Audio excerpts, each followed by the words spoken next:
Ladies love the skin. Ow. Bring it a little bit closer. The good skin, that is. That's why having a proper skincare routine is very important, and you need to feel it to each. The process is so easy, just 4 steps.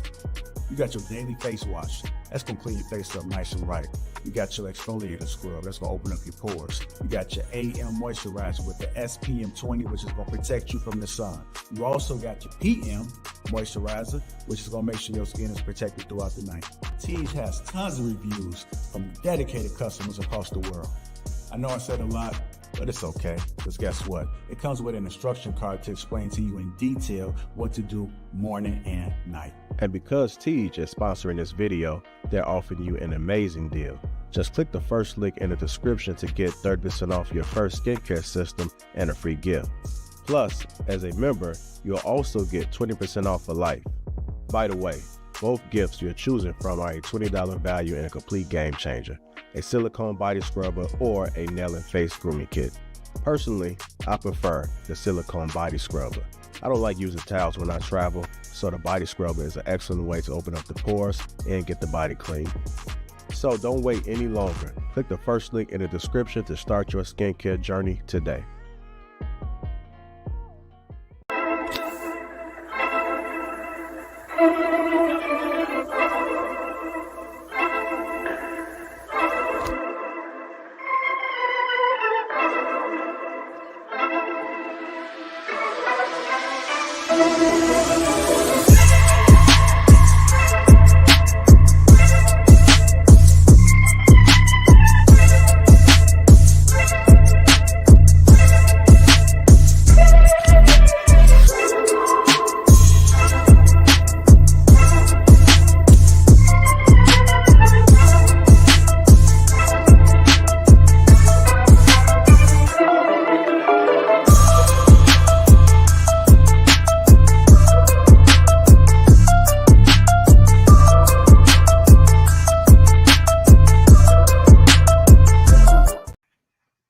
Say New York to LA. Yes. And both of you walk on the jet, and there was only one first class seat, and somebody had to go to coach, somebody had to sit in first. Okay. How would you arrange that? Are you asking me that? Yeah.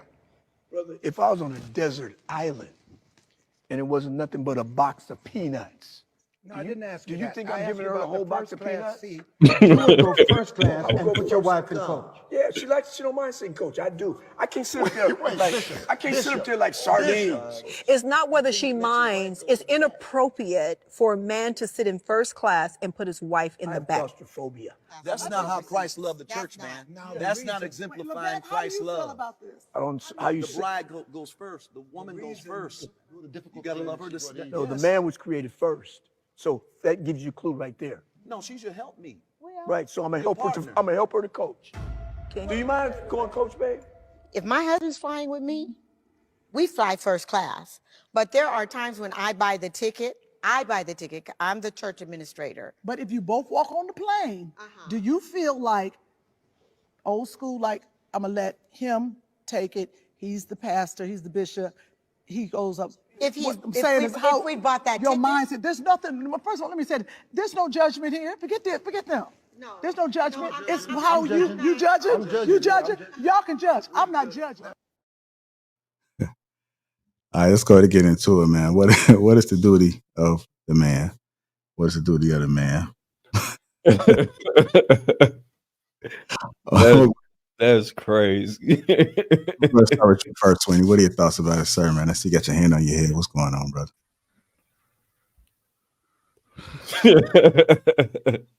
Nigga, we be talking, man. I don't know, man. Maybe this a popular church or some shit like that. Motherfuckers be talking about first class and shit like that. Shit ain't $10,000. Like that's not like.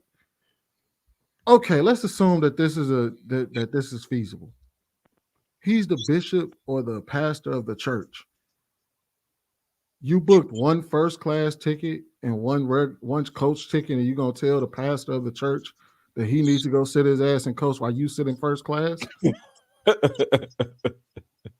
Like, is that what you're doing? You gonna tell the pastor of the church after you booked the tickets as the administrator, You said I booked one first class ticket. I booked one coach ticket. I know you the pastor of the church, but you're gonna go sit and coach, and I'm gonna sit. Me, the administrator, gonna sit in first class because reasons. But if we talk about relationships, right? Let's pull it away from the church thing. That shit didn't make sense that she said that. Who's doing that?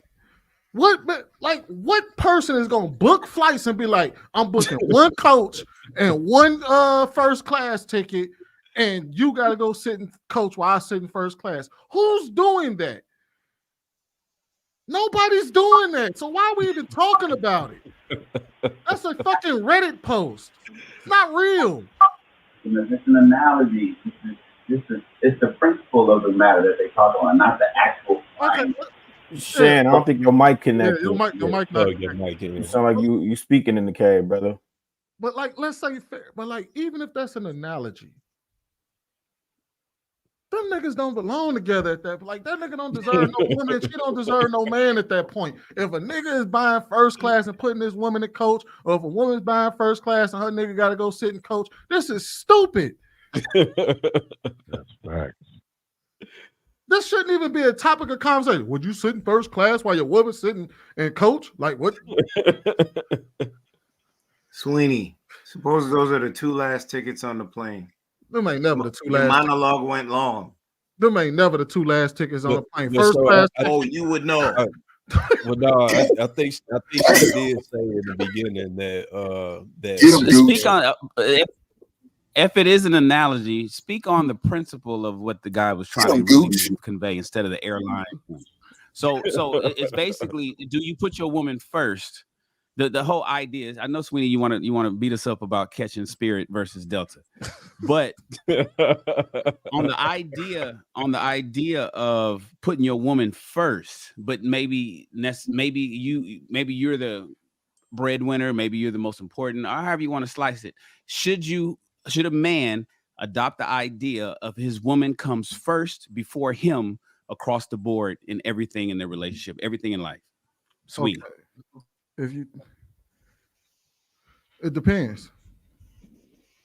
If we're talking about if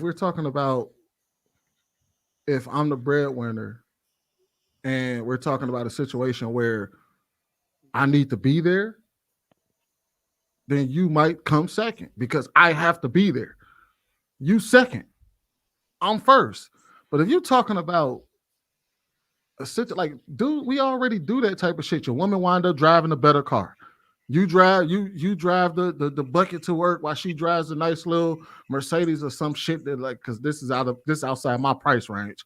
But like, she wind up driving the nice car and whatever. You know, you wind up sacrificing that damn fucking two-door, you know what I mean? Not Maserati, little Corvette that you had because you got a wife and kids now, and now you have to settle and get her something that makes her comfortable. Like, yeah, I think, yes, men tend to sacrifice for their women and children. We tend to put them first most of the time. Is there an instance where where you have to put yourself first? If losing you becomes a danger to the family, you have to come first. Sweeney, I don't understand you, dog, because I remember a while back, man, you moved your Father's Day in order to appease your women in your life. Now you're talking about you want first class? When did I say that? When did I say I wanted first class? And when did I say I moved my Father's Day to appease my women? You took that wrong. That's not what we did. That's what you said. Nothing to do with the women. It had nothing to do with the women. Hey, yo, Hank. You're conflating things. You remember that, Goose? You remember that? You made a swap so you could watch football in peace. I remember. What does that have to do with appeasing the women? So you just missed what he said. It was a quid pro quo. When did I say that I deserve first class? You don't want to answer. When did I say I deserve a first class ticket? I never said Sweeney, that. you said just now that you guys changing Father's Day celebration had nothing to do with the women. It had nothing to do with appeasing my woman. What does that have to do? You're okay. So it was a group. Okay, I got you. No. It wasn't like I was dealing. It wasn't like I was like, oh man, my wife doesn't celebrate Father's Day. I'm gonna change it. You see what he doing? It had nothing to do with it. He backpedaling. Yo, my man, you said it was a quid pro quo. So you could watch football in peace. You change some stuff around. I remember exactly. Well, what does that have to do with my Don't woman? say nothing about no ticket. Stay on what he just asked. What does that have to do with my woman? That means you put.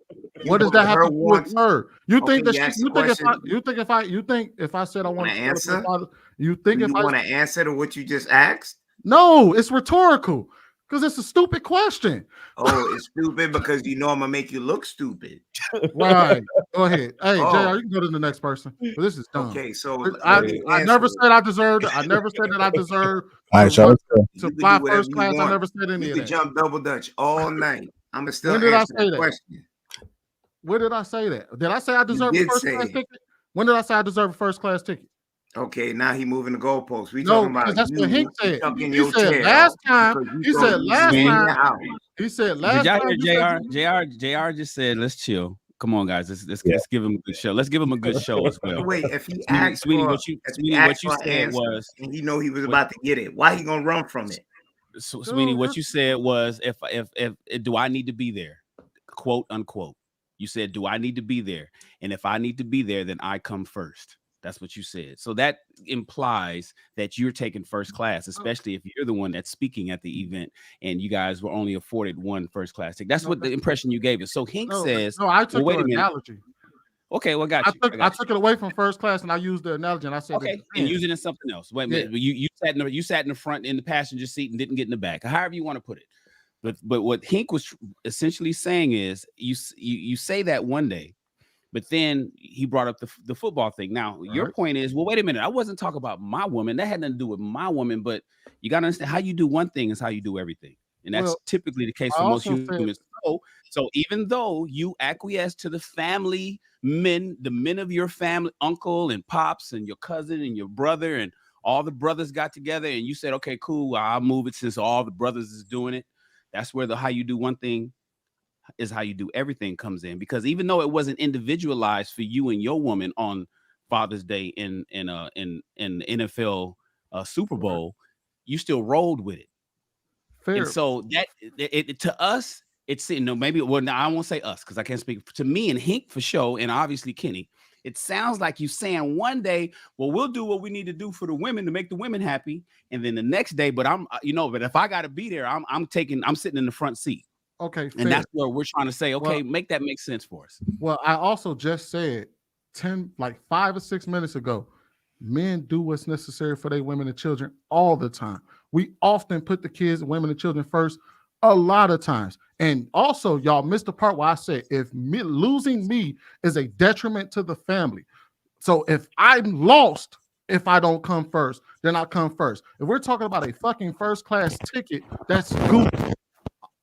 That's not like, if you're talking about putting yourself first for superficial, dumbass reasons, this is a stupid argument.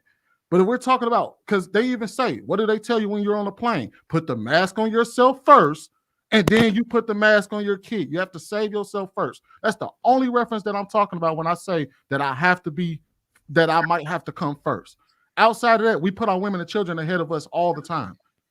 Got you. So you're saying basically for mission critical things, I'll come first, but for other stuff. So Kenny, I want to hear what Kenny got to say. Go ahead, Kenny. Yo, Sweeney, you got a plaster for every sore. You realize that godly. There was something profound in what they were asking there. It could deal with chivalry. It could deal with seeing how you deal in the dynamic of your relationship, how important that woman is to you, etc. But there was a part that I would give him the first class seat because he had mentioned something about being all crunched up. He was actually a big guy. So I would say, you know what, maybe his wife might make that provision for him, because some women would and do the sacrifice. But I think though, you put your wife, your woman first every other time than getting a big piece of chicken. You're supposed to get that first. You already signed on that contract, provision, protection, all the sweet stuff that come with it. Your woman is supposed to be first. That's the woman you're supposed to protect. That's supposed to be a helpmate. Remember when we bring up the term of the social contract, as Rilla would say, no matter what that woman do, you're going to keep her out of harm's way. You're going to make sure that she's protected and covered. So you, in essence, you are implying that you're putting her first. As for that, the chivalry would be to put your wife in first class, bar any other situation, and you sit and coach. That would be the chivalrous thing to do. That would be the gentlemanly thing to do.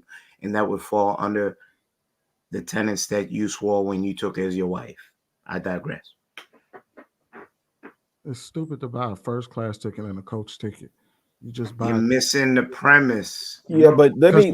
But that happens sometimes, Sweeney. That does happen sometimes, especially if it's a flight to a popular city, and you're not one of those pastors that's flying on a private jet. That does it does.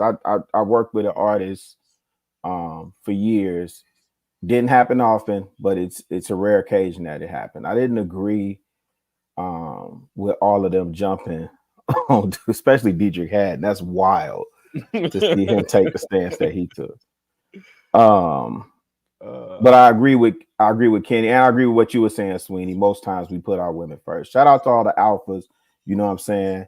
Shout out to all the masculine, manly men, you know what I'm saying? Like, you definitely gonna sit in first class. You definitely gonna make your woman sit in the back. You definitely ain't thinking about her first, you know what I'm saying? Because, you know, you the alpha, you got to be seen and not, you know what I'm saying? You got to be seen as the man. But, you know, for the rest of us that are average, you know what I'm saying? For the rest of the beta sim hostas, neutrons, and L7 squares out there. Yeah. Like, you know, we talking about in that particular instance, I think I heard the brother say, hey, I'm claustrophobic. He might have been a big dude, you know, putting him in coach might present an issue for him, which it will make sense for him to sit in first class or whatever, my opinion. But as Kenny said, barring anything crazy like that, then yeah, we are typically going to sacrifice for the comfort level of our woman or for the protection of our woman, whatever that looks like. So I don't really see an issue either way. I just prefer in this particular instance, like it looks more like balance to me, right? Because the brother said what he said. I didn't appreciate them jumping on him like that and then challenging his faith and judging. That part is wild. But Sweeney, that does happen where sometimes you're booking the flight, all them joints are booked up, man. Some of them big ballers fly solo dolo. The seats be all, you know, off balance or whatever. It happens from time to time. But in that instance, barring like I can't sit in coach because my legs will be cramped, or I'm, you know, 6'7" dude, you know, yeah, most of us are gonna put our wife in coach first. We're gonna ride it out in the back. Man, shit, I fly Southwest Airlines. I don't know what the fuck. I don't know. I'm doing no goddamn flying, spending. You paying that $30 upgrade there so you can stand in A1. I sit at the back of the plane just because, so I can sit down and let everybody get off the plane, and I can sit there and chill instead of standing. Like I ain't gonna be. I'm gonna be honest with y'all, bro. I don't know shit about buying first class tickets.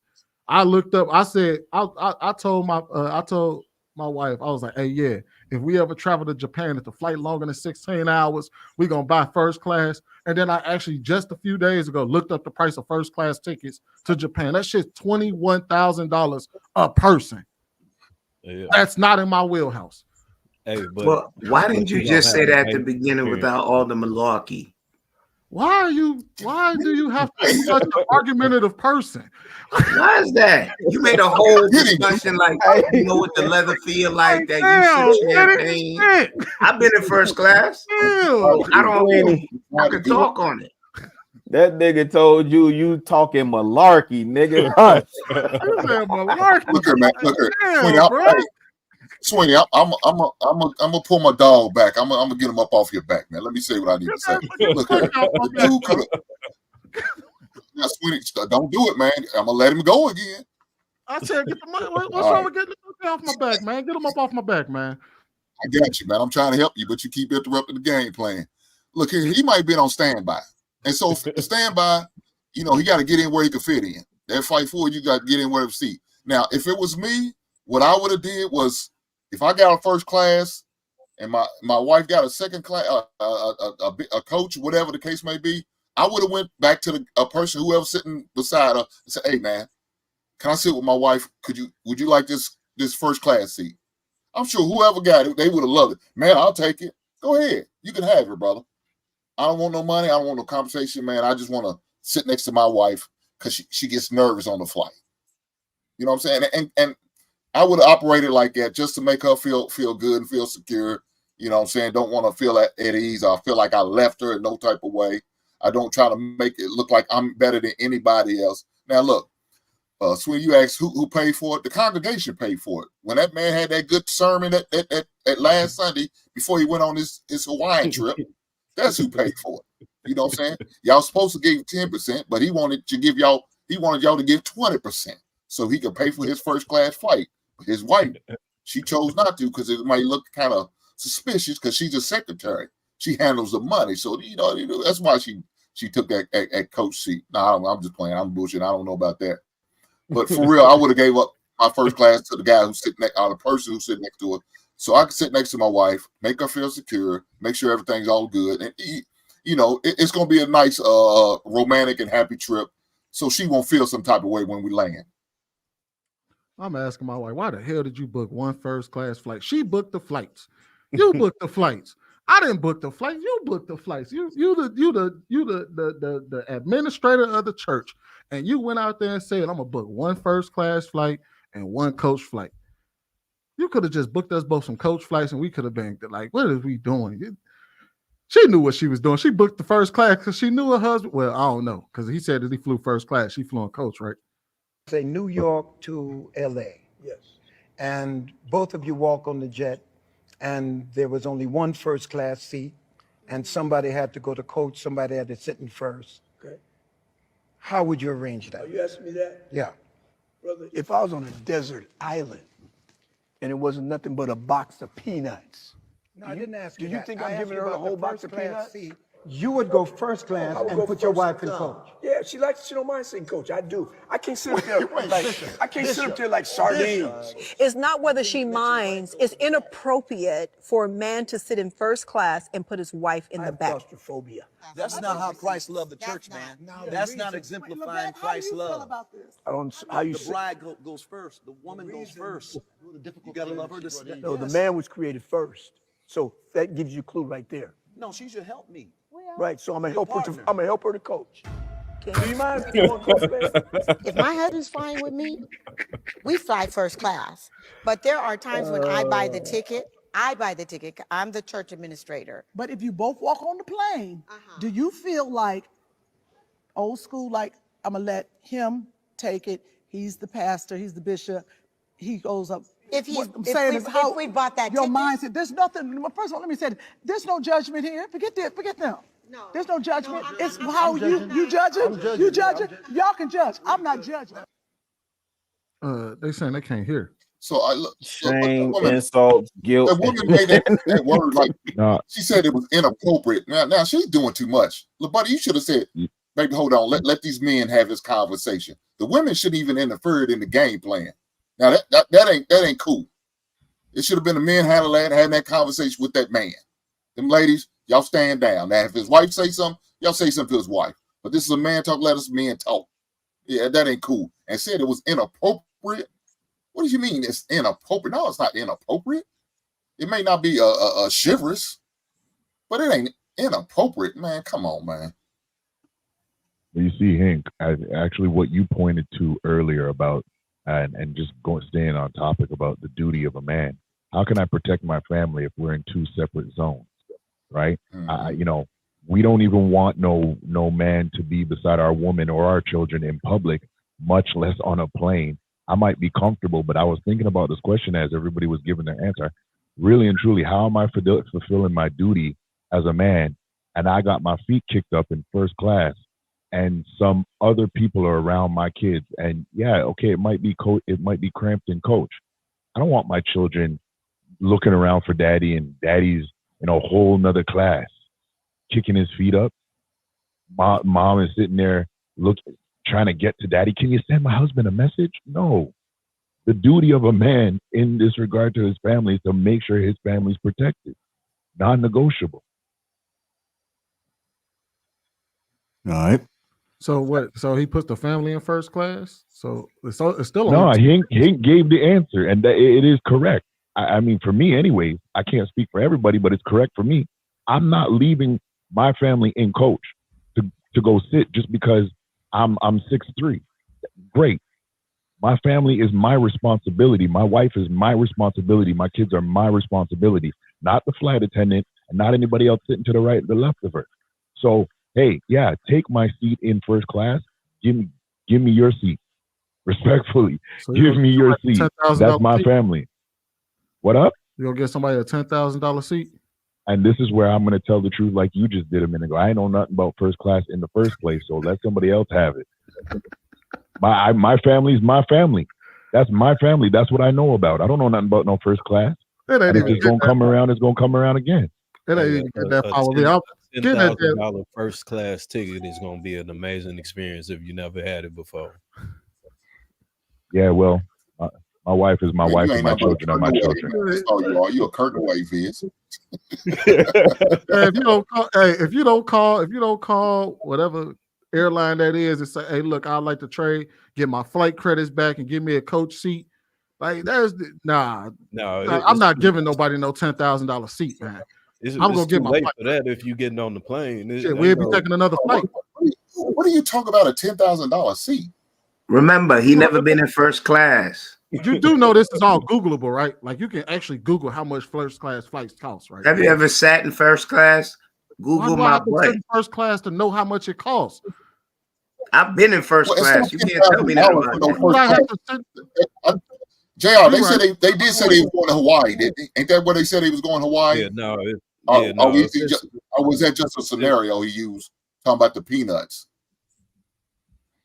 No, they did say Hawaii, but if you flying anywhere that you going over the water, yeah, no, you're gonna spend a couple thousand on first class. Yeah, but a couple thousand is different from 10 though, Viz. That's a. Well, I was looking at the ones from to Japan, so. Yeah, that might be a difference. Let's get Marcus White in there. Go ahead, Marcus. What are your thoughts about it, sir? I think it's a hard argument because I believe in servant leadership, right? So, like, I think that's what they was trying to push him on. Christ would have led from the back. He would have sacrificed himself for others. But there are instances where I don't make the correlation between this is necessary for me to take a step back in order for my family to be in a better position. Because some stuff, it just don't seem to plan out like that. Like when he gave that example of the peanuts in the desert, I 100% would have gave all the peanuts to my wife and kids. Now, in the example of putting your mask on a plane, I'm gonna have to put my mask on to save everybody. So it kind of flips depending on the scenario. So I get where they were going with shaming him, and then his reason was like he claustrophobic and all this other stuff. That was some trash ass answers. I'm gonna keep it a big. So I get why they were judging him. I think they probably knew something more about him in that scenario than we do. By the way they was asking him questions and his responses would let me know that I don't believe he's operating in that instance from a place of servant leadership. So yeah, that I think the more you ask him, the more that shit unveil and become clear. But Marcus, why would you put on your mask first, but not give the peanuts away in the desert? Don't you need the strength that you'll get from those peanuts so you can save your family from that desert? Well, so I'm on my cost benefit analysis. The mask would allow me to save all 4 of them. In the desert, if we die, like say we are a day away from death, I'd rather be the first one to starve to death than them starve to death. So that's why I added it like that. That makes sense. Yeah. Even though I try and do a cost benefit in everything, even these phony scenarios. Hey, Wizzle, they ain't know nothing. They were just being sassy and messy. You know, it was Sunday in the church house, so that's all they were doing. I'll be honest with you. If you gone, No revelation. Everybody gone. Everybody gone. All right, go ahead, Trev. Hey. You about to say something, Hank? Yeah, what I looked up on the Hawaii trip is a little bit less than $2,000 for a first class. I looked it up. Yeah, I seen it. Do like Dubai or Tokyo, first Japan class. is like 10,000. Yeah, you're gonna spend a couple thousand for sure. All right, go ahead, Trey. So, like, I'm with Marcus as far as like the dude trying to say he was claustrophobic or whatever. I done sat next to 350 pounders. I done sat next to people who was damn near 7 feet, cramped up, and regular coach, no problem, right? So yeah, I think he's sounding really entitled in that instance, right? Like, what are you trying to say? You can't. So you saying you above that? And I dig people have preferences, but he's saying like he just can't do it. And I'm not really buying that at all. I think that was garbage what he was talking about. And I don't even see a big deal about it, right? Like, if you're trying to be on some cheapskate, it don't even matter. Like, when I was really doing that, I don't do that anymore, but when I was really cheapskating, man, I'm picking 2 random seats. If it's a deal on it, we ain't got to sit together. When I go on a plane, you know what I'm going to do? I'm going to go to hell asleep anyway. I don't care about none of that. I'm going to hell asleep the whole time. If they wake me up to give me a beverage or something, that's cool. But other than that, I don't care. I could be in first, be in the back of the back. It don't even matter. Does not matter at all. I'm just going to go to sleep. I'm not going to talk to we get to destination. We're going to be together the whole damn time. If we jump plane, we probably be there for a minute. So it doesn't even matter. Like, they're making a deal out. Like, forget it. If we split, we split. If I had to make a choice, yeah, I'm going to throw homegirl in the front. Go ahead and relax. I'm going to be back here asleep. Whatever. It don't matter.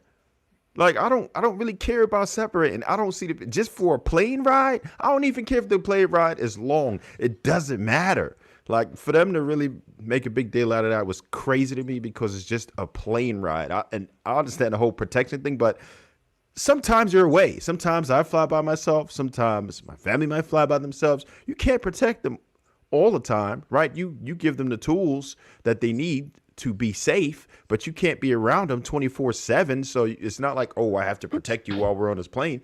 I mean, come on, what are we doing? Like, we're not around each other 24/7 anyway. It's really not that deep to me, and I don't see why they made a big deal out of it. It really sounds crazy for homeboy to be going like that. And as far as them shaming him and talking about bringing God into it and everything, I think that was a little bit over the top. I don't think all that was necessary either.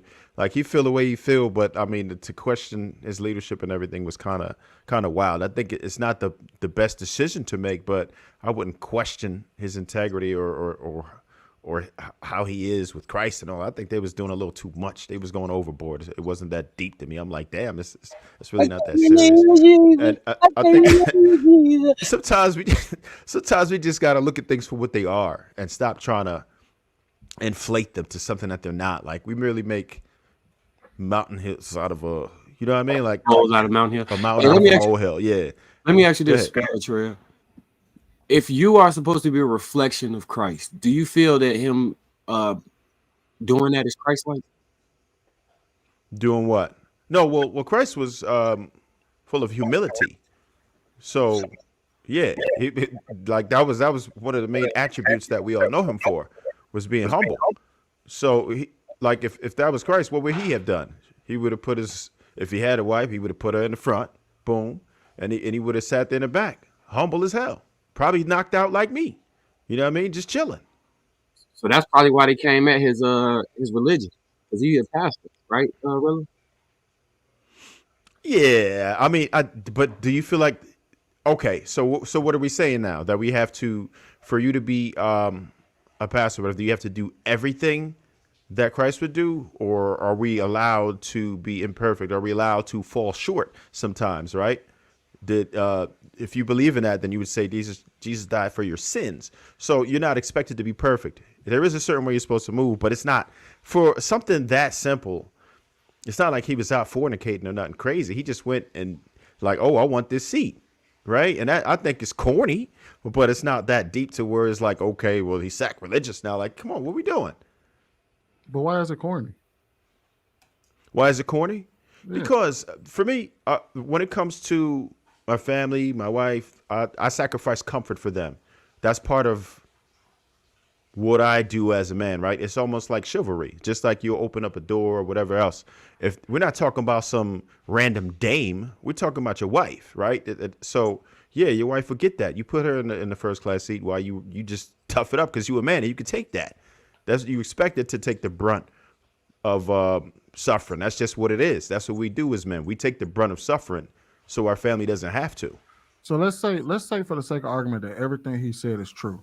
He's claustrophobic. He got bad knees, got a bad back. They're going on a trip to Chicago so he can preach the word of God at somebody's church. And he puts his wife in first class to sacrifice his comfort. And now he's bedridden for the entire trip once he get there because his back hurt. That he need to change his diet because if a plane ride is going to wreck you to the point where you can't preach, then you need to call on God for strength. Well, we've known that y'all know like it is like a 13-hour flight too. Marcus Marcus, you play ball. You know guys that got bad knees, and if they sit in a certain kind of way with his knees a certain kind of way, that man can't walk when he get up. Yeah. I think them using Hawaii. I think them using Hawaii is a good reference because it is an extremely long flight. So it is easily like 13 hours.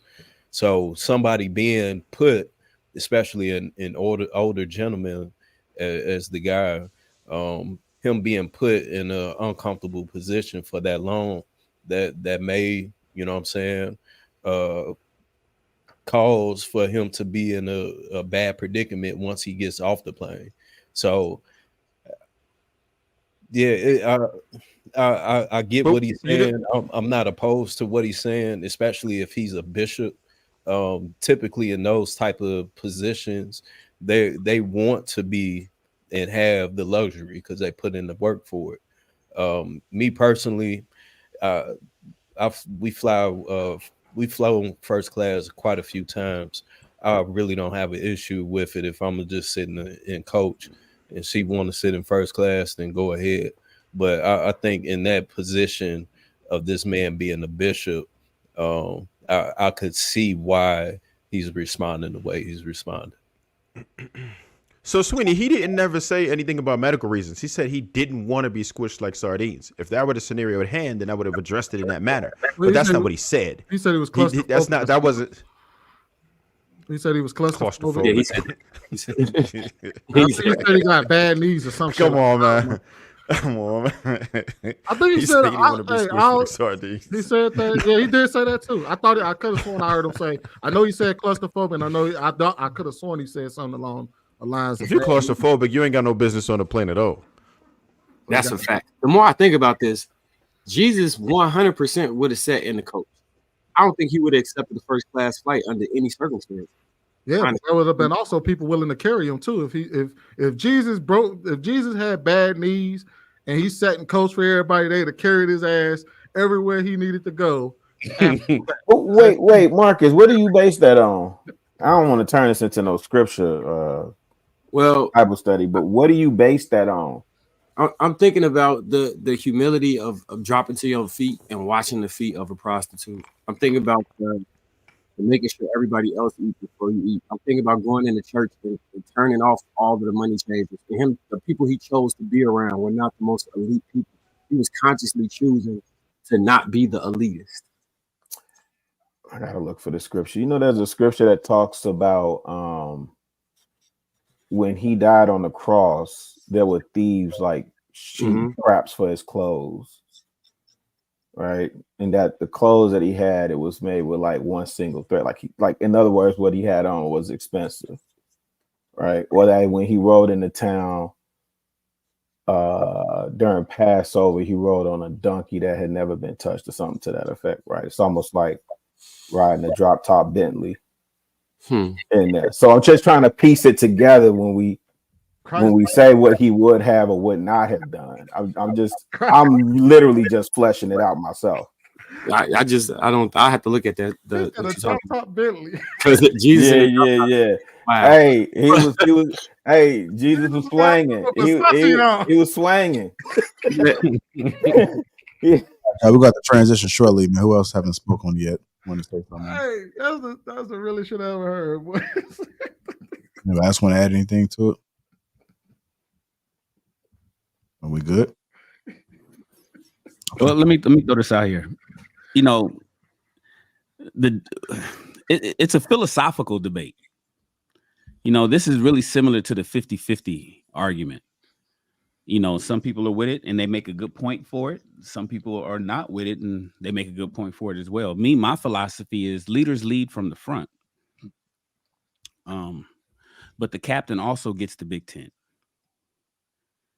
And like Sweeney said, for mission critical purposes, should men still remain chivalrous? Probably not, because that may jeopardize the mission. You know, in filmmaking, the movie crew eats first. You know, when you break for lunch and after you get going, the movie crew eats first. Why do we let the movie crew eat first? Not why don't we let the lead actress or the lead or the director, you know, because they're pampered throughout the entire process. But that camera operator, that grip and electric department, those people that's behind the camera, that's making things happen, that's holding lights and holding heavy equipment just so you can get the right shot, sweating, putting themselves at danger. You want to feed them first. Mm-hmm. You want them to feel good. So after lunch, they come back and give you that same kind of energy. Mm-hmm. And the producer, sometimes he gets the scraps after everybody then ravaged the lunch. In the army, soldiers eat first. It's one thing they teach you in primary leadership and development class. You know, let your soldiers eat first. Why do we let the soldiers eat first? Shouldn't captain or sergeant eat first sergeant? Or... No, because your soldiers are the ones that's taking fire. They're the ones they're the ones out there on the battlefield. You might be in the back calling shots. So if you guys are going to have to take a break, you got to go to chow. Let the soldiers eat first. And, you know, but it's also important to remember, and this is why it's kind of like I go back and forth. It's almost like a ping pong. It's important that the person who the mission depends on is the most comfortable. And my problem with men in relationships today is just like women, where we say, you know, women got that boss mentality at work, and she comes home and she can't turn it off. She comes home, she wants to be a boss at home, and that's becoming a big problem in relationships, because husbands is like, I didn't marry a boss, I married you. You could be a boss at work, but don't bring that shit home. Well, men oftentimes don't know how to turn off that shit either. And we as men need to stop doing this as men. You know, I heard Trev say, I sacrifice comfort for them. The duty of a man in a relationship, of the 4 things that I always say, 2 of them is provide and protect. And if you guys think about the movie Troy, I don't know if you guys ever watched this movie Troy with Brad Pitt. Dope ass movie. Dope movie. In the opening scene, you remember he was chilling in the tent with the 2 chicks sleep while they was getting ready to battle. And why would Achilles get the big tent and the women? Is because just him, one man, can win an entire battle. And even though, you know, Agnimnamam, I forget how to pronounce the guy's name, was upset with that, they had to make sure that Achilles was comfortable in first class with the big tent and the women with the big titties sleeping while everybody is out on the battlefield, because with one strike of Achilles' sword, he saved thousands of lives and the battle is over. And so, men, if you are the Achilles in your relationships, I understand that you want to sacrifice your comfort for everybody else, because that's what we do. You know, baby, you take it. But if you give your comfort level to somebody else, that's totally fine. It's a philosophical debate. You can do what you want, what works for you. But this is what I want men to understand. Make sure that comfort level is offered to you and that it's not taken for granted, because far too often people get in these relationships and they think that they are owed the comfort and they're not even valuable or mission critical. But because men are so used to giving that comfort to somebody else, like their wives, girlfriends, children, it gets to the point where everybody gets real comfortable in that situation, and then they take it for granted and they think that they are owed that, when it's you, gentlemen, that are actually the ones that matter. So if you give your comfort away to somebody else, fine. Make sure that you are giving it. Make sure that they realize that you're being benevolent to them, and make sure that that comfort level was offered to you at least, so they could recognize how important you are. You know what's tripped out, Shannon? So this actually happened to me about 10 years ago, right? I had took a trip to Michigan to go see my family. My sister stayed there, and I was the driver. You know what I mean? Like, I had to drive the entire trip. I was the driver while we were in the city. Sister didn't have no car, so I was giving her a ride places. Well, I was in the front seat. My wife was in the passenger seat, and my sister sat behind me. And she got mad because I had to recline my chair to be able to be comfortable in the driver's seat. And her and my wife got into a big ass blowout because she felt like her comfort mattered more than mine. And my wife was trying to get her to understand, like, he's driving. You don't want to drive. I don't want to drive. The kids don't want to drive. He's driving, and you're telling him he has to be uncomfortable driving, even though all our lives are in his hands. Say, for instance, his leg doesn't get off the brake fast enough because he's too scrunched up or something like that. He can't hit the brakes. We all crash and die because you want to be comfortable in the back seat. To the people in the chat, I'm 100%. I'm 100% with you on that. Like, if we doing a trip, first off, whoever driving, they seat gonna be wherever the hell it's at. Whoever behind me just gonna be squished. I'm sorry, and they play my radio, and it's gonna be the temperature that I'm comfortable with. Just because, like you said, you know, in that particular instance, the person who's driving needs to be comfortable, right? You got everybody's lives in their hands. You need to make sure you get them safe to that destination. So, yeah, I'm 100% with you on that. Yeah, like my pops, he used to drive. He used to be cold as shit in the car. Like, he used to ride with the windows down or with the AC blowing. But that's because when we taking 9, 10, 11, 12-hour trips, he had to be up and alert. And the only way he can stay up is if it was cold in the car. So he was like, all of us had to get blankets or extra jackets and stuff like that so that he can be able to drive and get us all there safely. And I kind of adopted the same thing because that's how I stay up. You give me some cold air, some sunflower seeds, and a 5-hour energy shot and some Gatorade, and I'm straight. I could drive for 20 hours. Marcus, go ahead. Yeah. So I didn't go into the detail, but Shannon, I 100% agree with you about it not being taken for granted. Because while I was running through the scenario, like, I'm big, so I might not fit in the seats, but I would ultimately try and fit in the seat. But my wife would push me to take the seat because I'm so big and it would be that uncomfortable. I would refuse, and then only would it feel acceptable when she get to the point where it's making her feel bad that I'm sitting back there with her. Is the only way I could really see it going that way. And I don't know why I grazed over that point. You spot on with, you don't want people to take it for granted. So, like, you spot on. And to somebody in the chat was saying I was wrong about what Jesus would have done. So if you look up Luke 7 through 15, well, Luke 14, 7 through 15, they literally describe him saying, don't take the honorary seat. Him saying to take the seat in the back. So look it up and then tell me I'm wrong. I'm not talking to you, real. I'm talking to the chat. Drop it, you guys just tuning in. Welcome to King Talkers. Make sure you hit that like button. Also, make sure you subscribe to the channel. Moving on to our next topic, which is power dynamics. We'll go ahead and play this clip. So what I'm sensing, or what I'm kind of hearing, right, is a shift in the power dynamic. Yeah. Right. Primarily as it relates to resources. Mm-hmm. Right. So, but for a man who thinks traditionally, if he's not the primary breadwinner, meaning that if he's not the one who makes the majority of the money, mm-hmm. does he see himself in a diminished role or have a diminished value of himself in a relationship with a woman who may be, earning 2-3 times more than he does? So here's where, and I love what you're asking me, here's where I feel that men need to take more accountability in regards to brotherhood, right? Okay.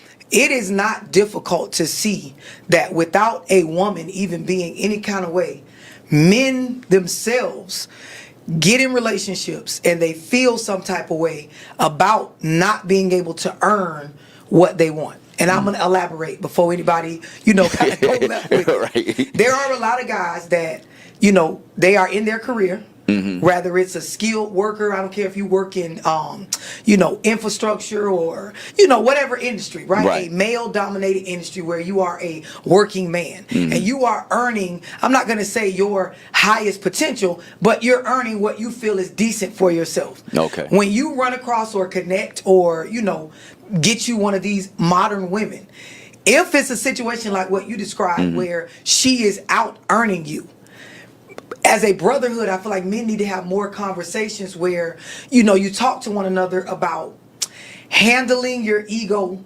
processing your feelings as a man that come along with coming home to a woman that is out earning you. Okay. And this is before we even get into how this woman may or may not act.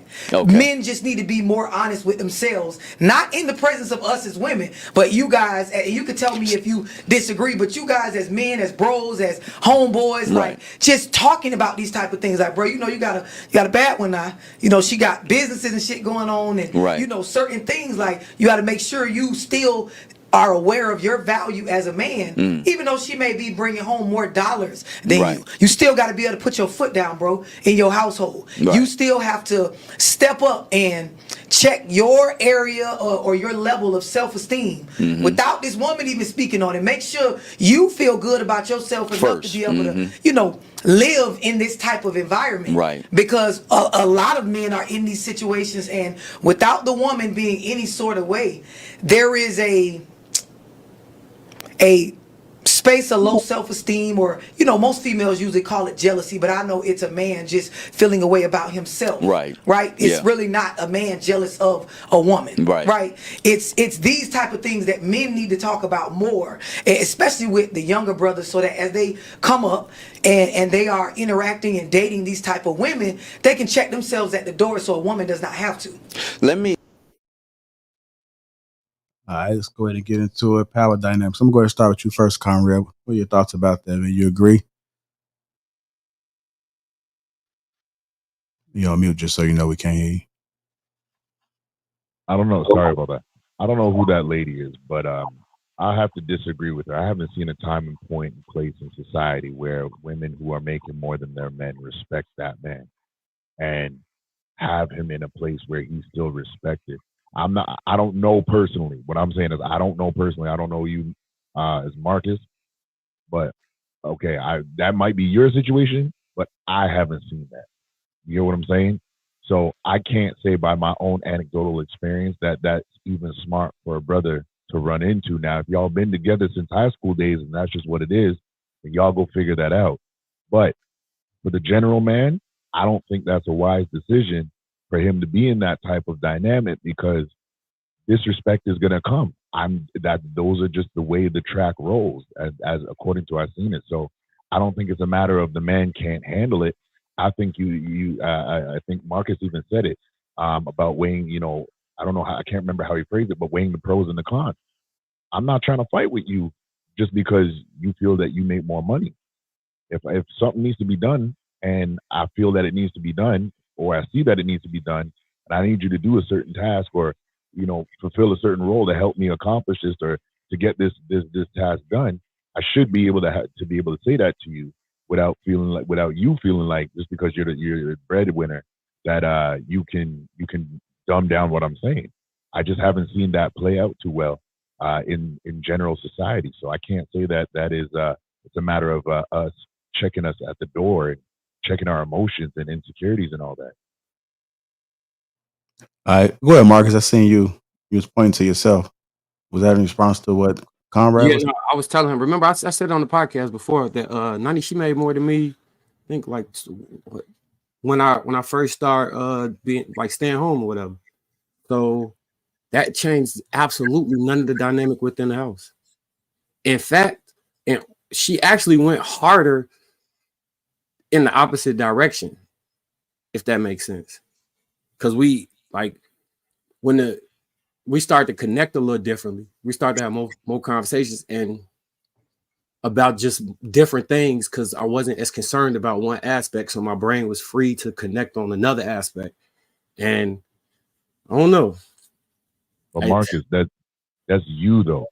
For that general average guy, can we say that this is something that is plausible? So it may be possible, but probable and plausible, that's not a smart decision, in my opinion. I can't tell other brothers to follow you because I would believe that y'all have a foundation that supersedes who makes what type of money. That's a nuance that I can't count on and other brothers can't count on, respectfully speaking. No, comrade, I know exactly where you're coming from, and I agree with you. But I also agree with the statement that the lady was making about a lot of the issue isn't necessarily her feeling away. The way our egos are, sometimes you can feel away, and then I use this example when I was talking about the way people handle internal conflict, right?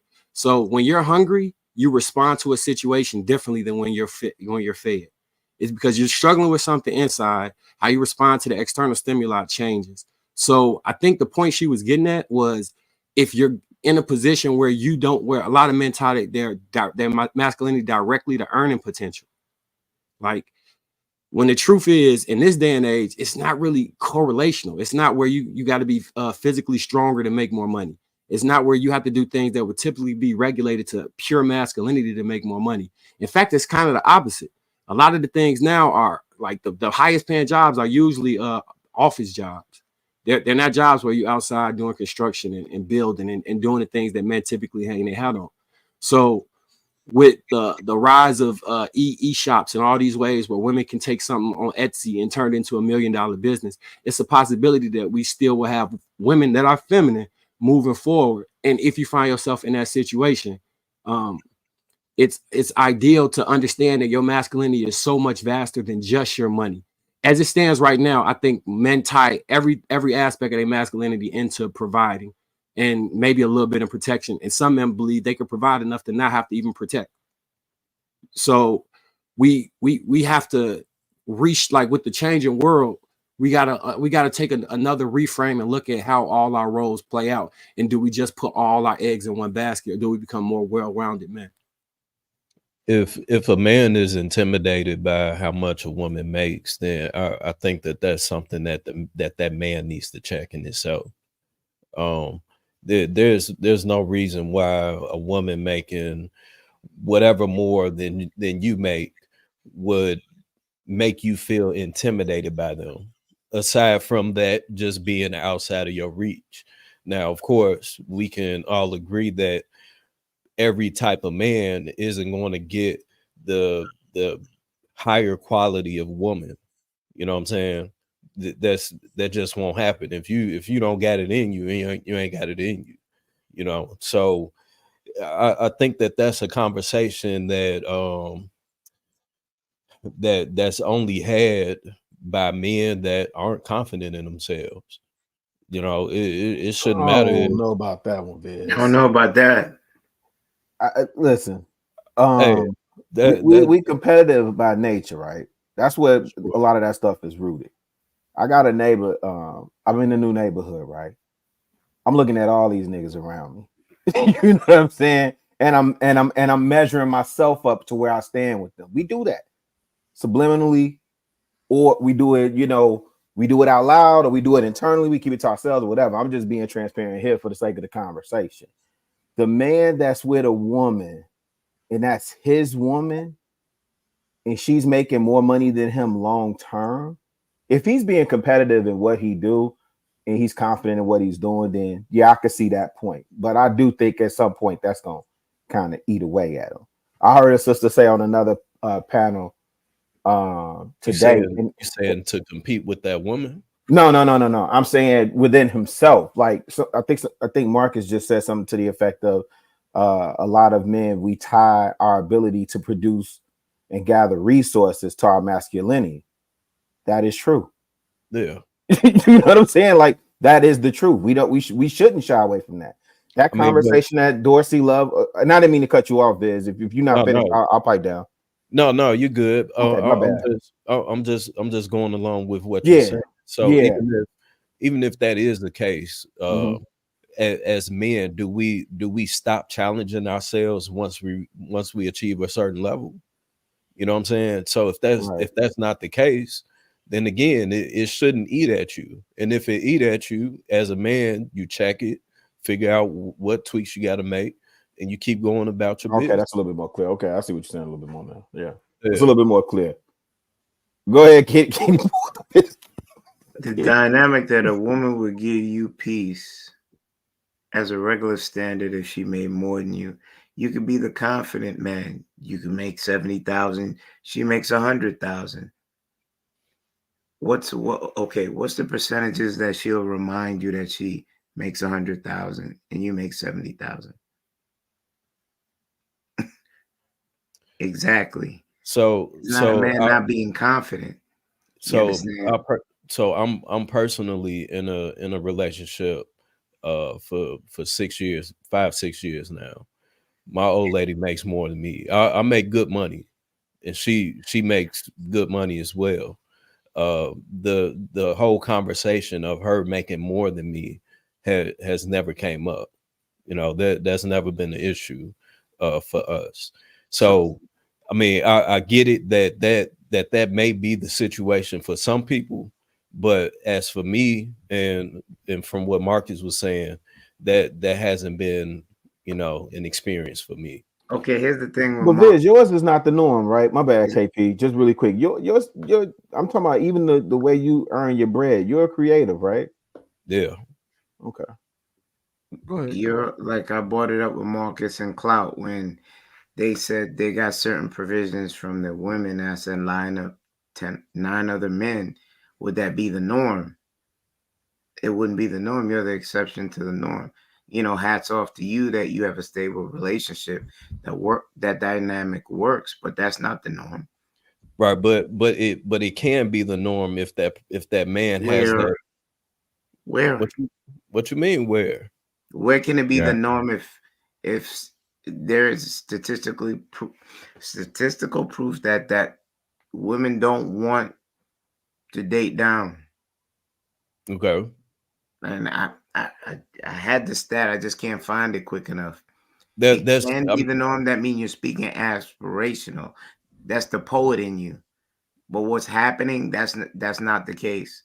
I mean, so if we continue to tell people that they can't achieve it, then what's going to happen?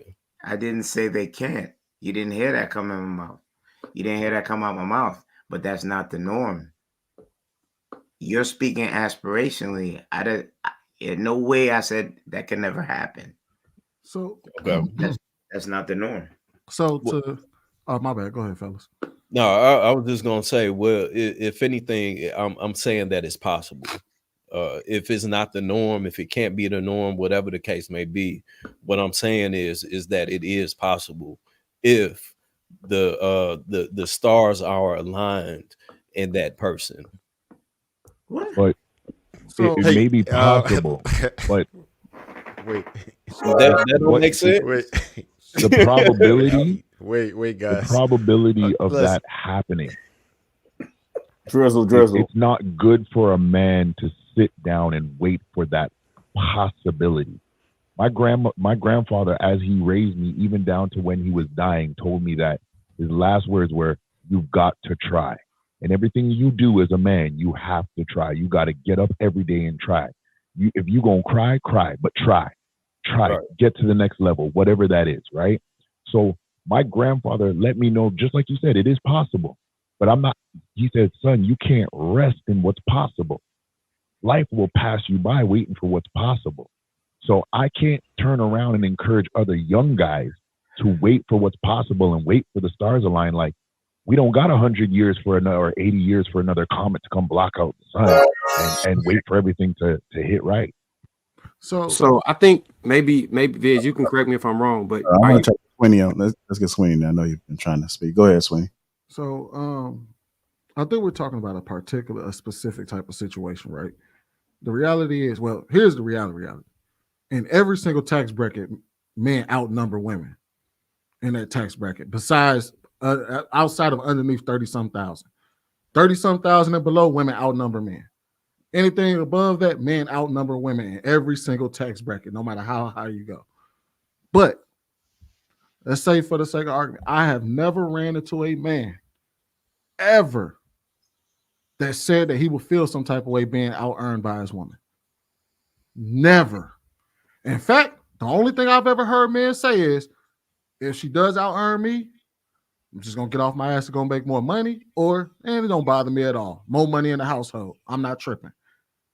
But if we're talking about a part, to see the type of men that Dorsey was talking about, those men don't tend to just be intimidated out of nowhere. I mean, feel some type of way out of nowhere. It normally comes with something, which was, to Kenny's point, a woman that belittles him because she out earns him. Men don't just feel some type of way about being out earned in the household unless there's some type of contention there.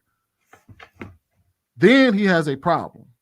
And then he's labeled insecure or yada, yada, yada. But most men don't give a shit how much his woman earns as long as he's doing what he needs to do, especially if he's confident in his job. Most of the time, he gets up, go to work, pay the bills, do what he got to do.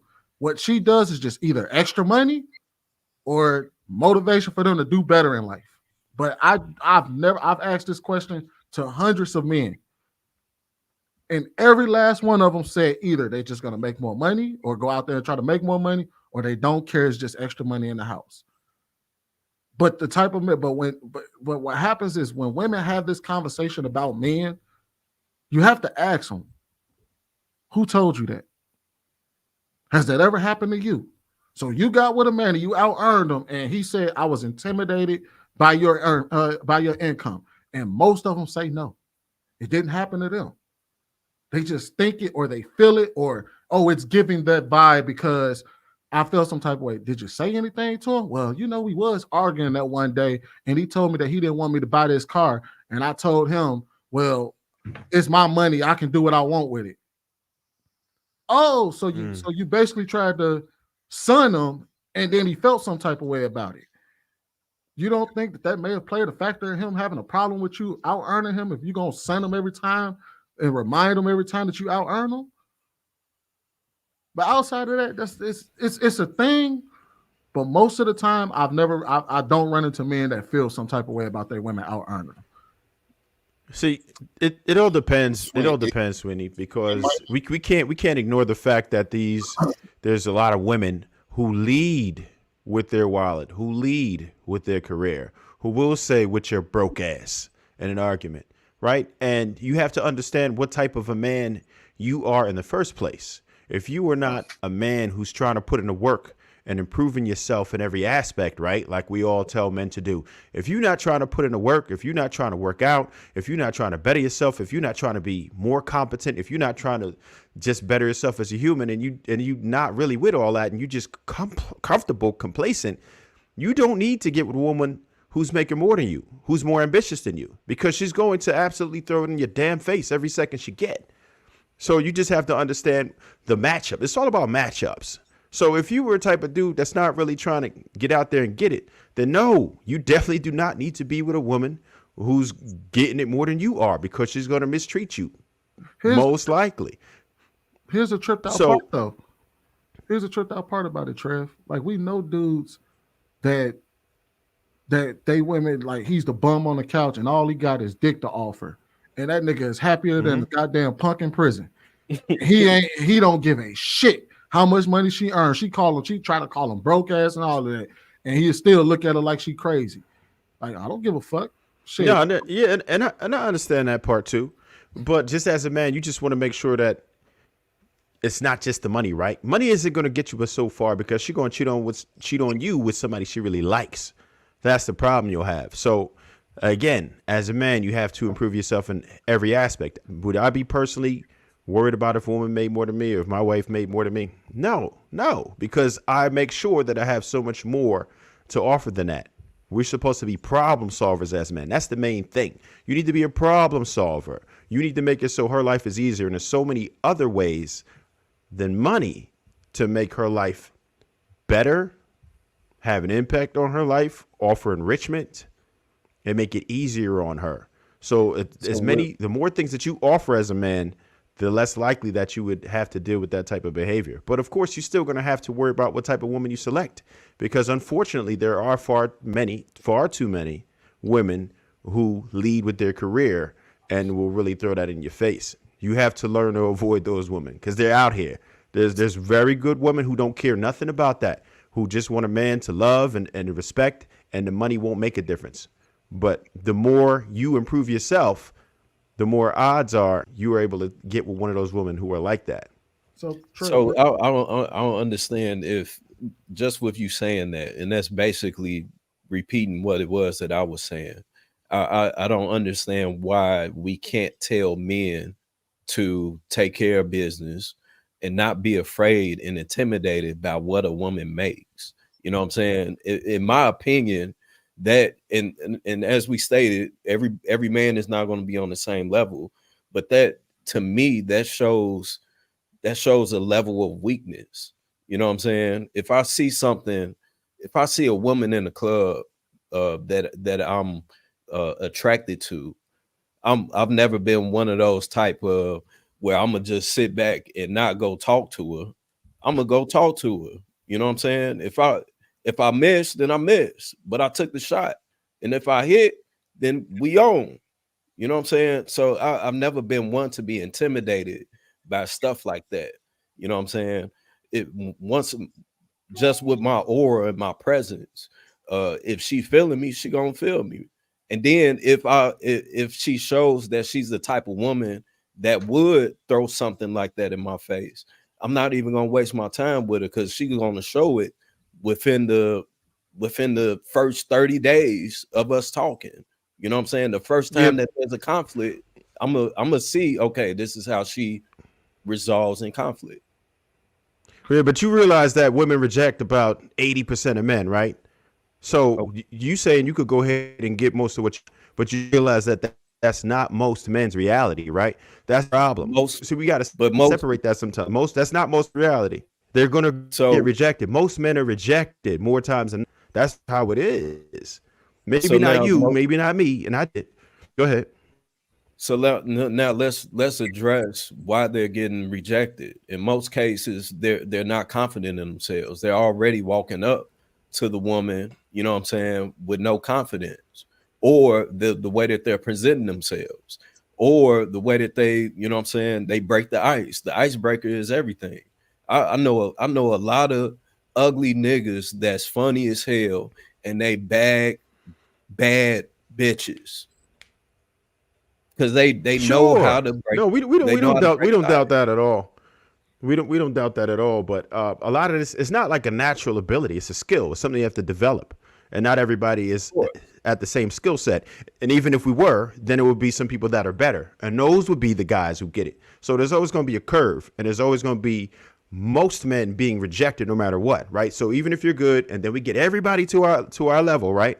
Now there's those people at the tippy top are still going to be the ones to get it. Women are more selective than us. They're not going to take everything, right? They have so many opportunities because we the ones pressing out here that they are going to be selective, and they usually are. So they're usually going to pick the higher percent. So if we could all get to the same skill level, then they're going to start looking at people who might smell better. They're going to start looking at people who might look better, groom better, have more charisma. You know what I'm saying? So no matter how it is, it's always going to be a curve, and there's always going to be most men getting rejected. All right, let's go to get Hinky now. Well, I it depends on the woman's attitude. It's not even about the money. It's about the attitude that's going to come with that money that she's making. That's what's going to be shitty. So look, I don't get into that bullshit because I'm all about one pot. So it doesn't matter how much money she make. We're going to come together on this. And we're going to pour it all into one and do what we got to do on this situation. So that really doesn't matter. But you just got to pray and hope that she doesn't have a certain attitude that's going to come with her making a nice amount of money. Look here, in 2024, these heifers very well going to be making more than us. I know what the statistics saying right now, but these heifers are making money. And some of the money's supplemented by doing other things. They doing extra shit. So I'm sure they're not calculating that when they doing OnlyFans and they showing their goddamn feet. Some of you motherfucker got them fetishes. Sweeney, you look like one of them dudes. I'm just saying. Really bad, a foot fetish? I'll just bullshit. do what you. But no, I most feel of the motherfuckers broke, bro. You know, when you deal with them type of dynamics, man, you just got to handle that, and you got to have the conversations from the giddy up. You know, say how is this going to work? You know, when y'all come and have a conversation, y'all get together. Look, by the third day, I'm gonna know her credit score, but that's also what I'm gonna know is how much she earns and where she works at. So I'm gonna have an idea about how much money she makes, just like she gonna have an idea about how much money I make. So now it's about, okay, when we get there, is my ego gonna be able to handle it, or am I gonna, you know, feel some type of way? Am I gonna go turtle up because shit, she make more money than me? What am I gonna do? Now I'm gonna start doing another 10 or 12 hours of overtime just to try to one up her ass. No, I'm not gonna do that. I'm gonna kill myself over that bullshit. It's not worth it. Hey, I'm gonna leave it I there. think that Leave it there. this where like Tabitha Brown and Ebony K. Williams come into play, because it's different type of women. You just got to vet for the, like, I think Tabitha could be making whatever, and she's still gonna hold her man down the same way, and she him as a man. And Ebony K. Williams is looking for somebody that's above or equal and looks down on men like they just don't exist. I think you just avoid those women, honestly. No matter if you're in a better position than her or not, I just think you should avoid those women. Things happen in life. You can get hurt. Like I got a car accident, anything that could put you in a position where she now makes more than you. Does the relationship dynamics shift at that point? She never respected you as a man, if that's the case. It's a bigger issue there. So I mean, let's be real here. It is not hard to find a woman that you out earn. That's not hard to find. Well, no matter the tax bracket. It's not hard to find a woman. No, for real, think about it. That's the data literally says it shouldn't be hard to find a woman that you out earn. If that, and Hank, I'm talking about the guys. If the guy feels some type of way about his woman out earning him, these are the type of people I'm talking to. It's not that fucking hard to find. Yeah, but if you just base it on what you earning, any warm body that's a female, but is that who you want? Just any warm body? No, that's not what I want in my camp. That's not the type of woman I'm gonna bless with my goddamn last name. Not just anybody. Oh, I'm gonna take her. She's an asshole. She's an ignorant motherfucker. She's not agreeable, but I make more money than her. Bullshit. I'd rather her make more money, but she's agreeable. She's willing to compromise. She's willing to get on the team. But I think I think he's saying that's the argument that would make sense to people, to men that only want to date women that's under their what they make. It's not hard to find, no matter the tax bracket. But I think there's a bigger issue. Now that's the part of it. If that's what you was getting at about the confidence piece for men, then that's the bigger issue, right? Because if you're just looking for somebody that you out earn, then there's a bigger problem there than just what resources you producing. So for me, I've said it multiple times. Like when me and my little boo thing got together, she out earned me, but there was also me transitioning from Detroit to here, getting stuff back in order and getting things lined up, so on and so forth, right? And then for the job, the title that I have now, I'll pay so, but I'm also very confident who I am, and I'm also, very much so fulfilled when I began with this company. So regardless of what she was earning, I was cool with our situation and where I was and who I am.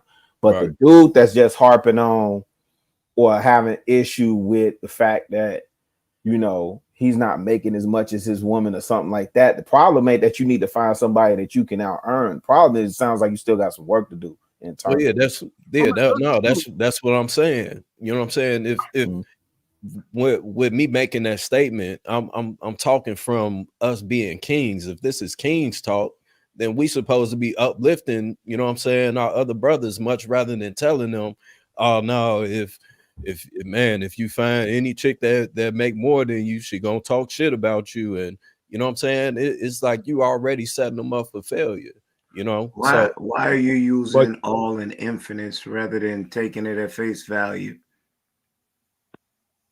Because nobody on here said all are infinite. You will never find, it will never be. So Conrad said that he wouldn't tell. Umbrance with you, like pushing that narrative. We are on King Talk, but we're parsing it out. I with was the responding to available what facts. Conrad said. You're an Conrad said, anomaly. Marcus is an anomaly. I Most said it's not females, plausible.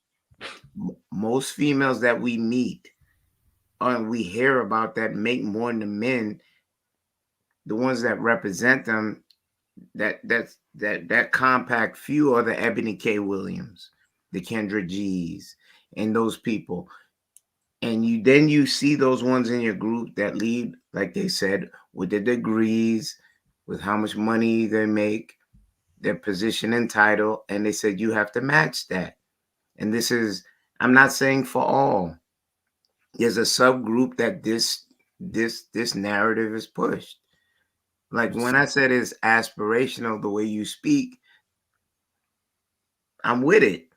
But that's not the case. That's not the norm. And it's like you go back to saying all and every, like it's all or nothing. But it's just I will argue this, and this is kind of to Hank and all y'all point. This is not really a man problem. Let me explain, Kenny. The Ebony K. Williams and all of them, what's one thing that they all share in common? All of them are chronically single. Every last one of them are this ain't a man issue because they tell you all the time, well, those men are married, they gone off over here, they doing their own thing, they don't give a damn about us, they overlooking us.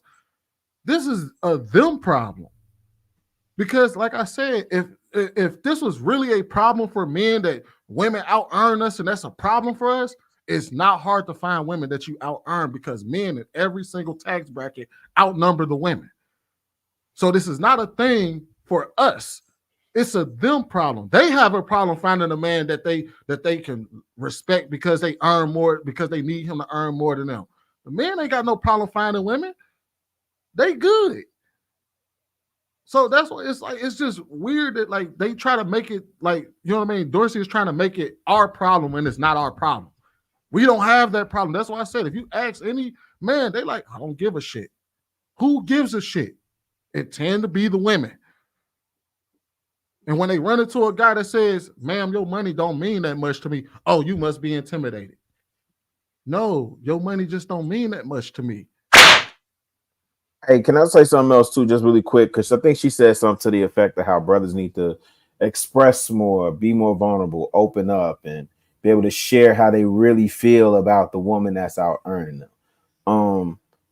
I think she kind of misspoke on that, right? Because I think brothers do speak, and I'm a huge advocate for mental health and brothers being able to get in spaces where they could hammer out their issues or whatever and solve their problems, right? But brothers do talk to each other about that shit. And when most of the time is, hey fam, stop your crying and complaining and get your shit together. Sound like you need to pick up some more extra hours. Sound like you need to get another job. Sound like you need to do what you need to do to get where you gotta go. Right. So I just wanted to, because I ain't hear nobody speak on that part yet either. And I think that's a misnomer, or I think people are misspeaking when they saying brothers are not getting together and speaking. JR, you've been doing this King Talk for what, 3 years now? Almost 3 years. Like brothers are getting together speaking. Before then, we talk about the same stuff: barbershops, small gatherings and get-togethers, pool halls, nasty cigar lounges, so on and so forth. So brothers are getting together, having conversations, and continue to challenge one another. Go ahead, Shan.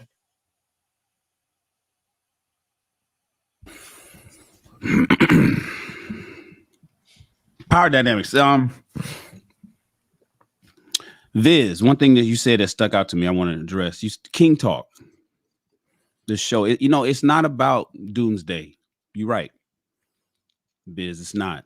Uplifting is what's important here, especially if we're having this show. We've been doing it for 2.5 years, but King Talk is also, and in my personal opinion, Viz, more importantly about telling men the truth and giving them the reality of what they're up against.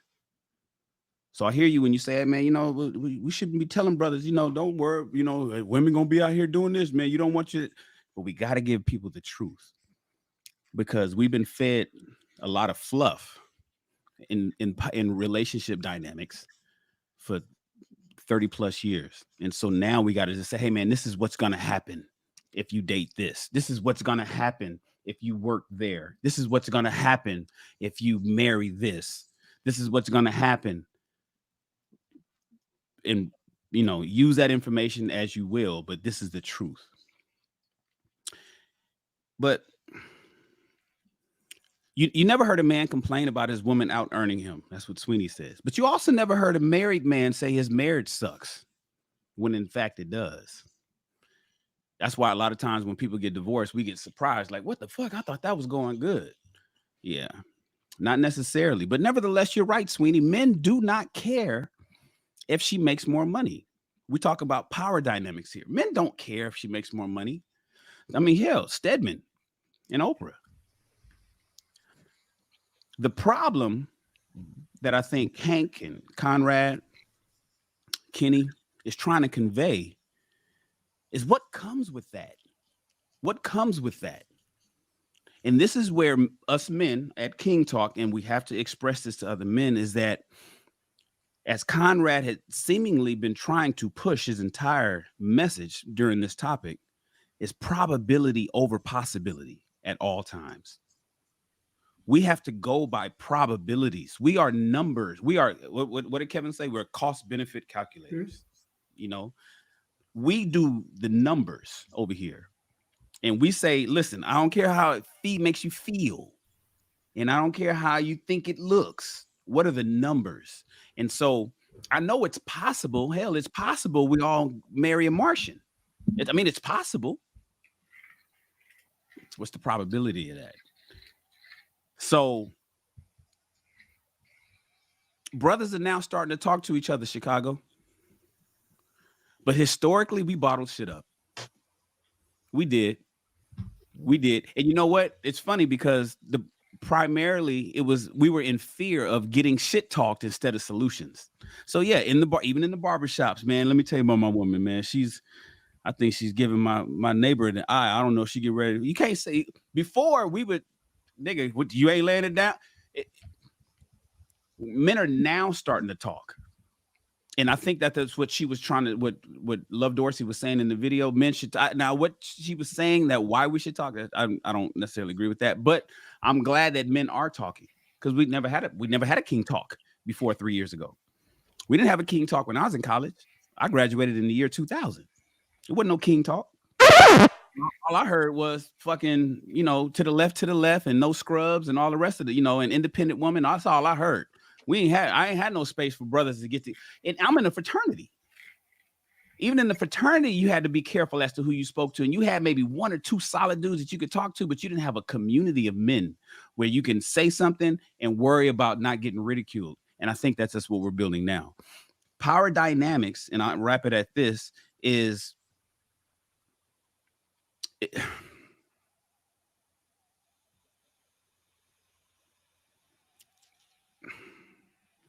I'm done.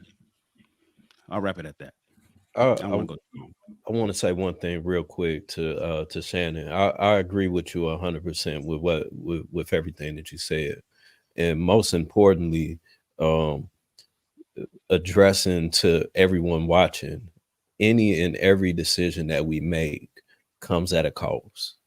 You know what I'm saying? Whatever it is that we do, it comes at a cost.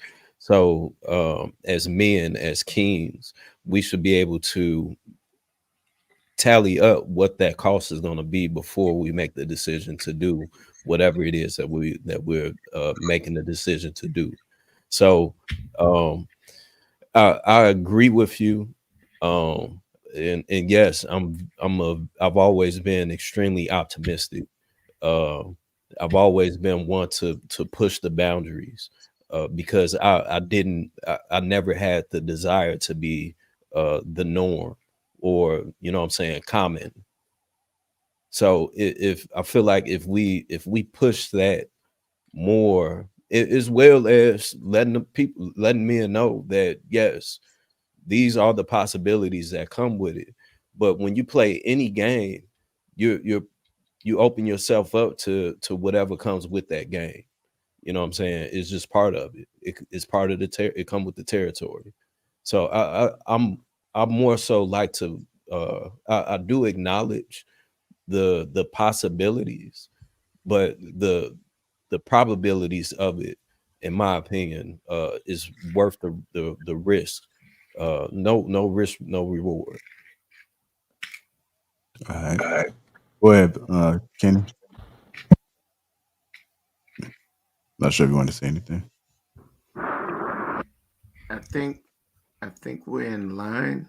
I think that the conversation piece is, yeah, we should be aspirational. Conrad made very good points regarding this situation. Nothing's a non-negotiable. Depends who you find and who's for you. But the percentages say, for how things are out here, that you're not gonna find a woman that wishes to date down on the regular. You found you a unicorn. Marcus found him a unicorn. Hats off to you.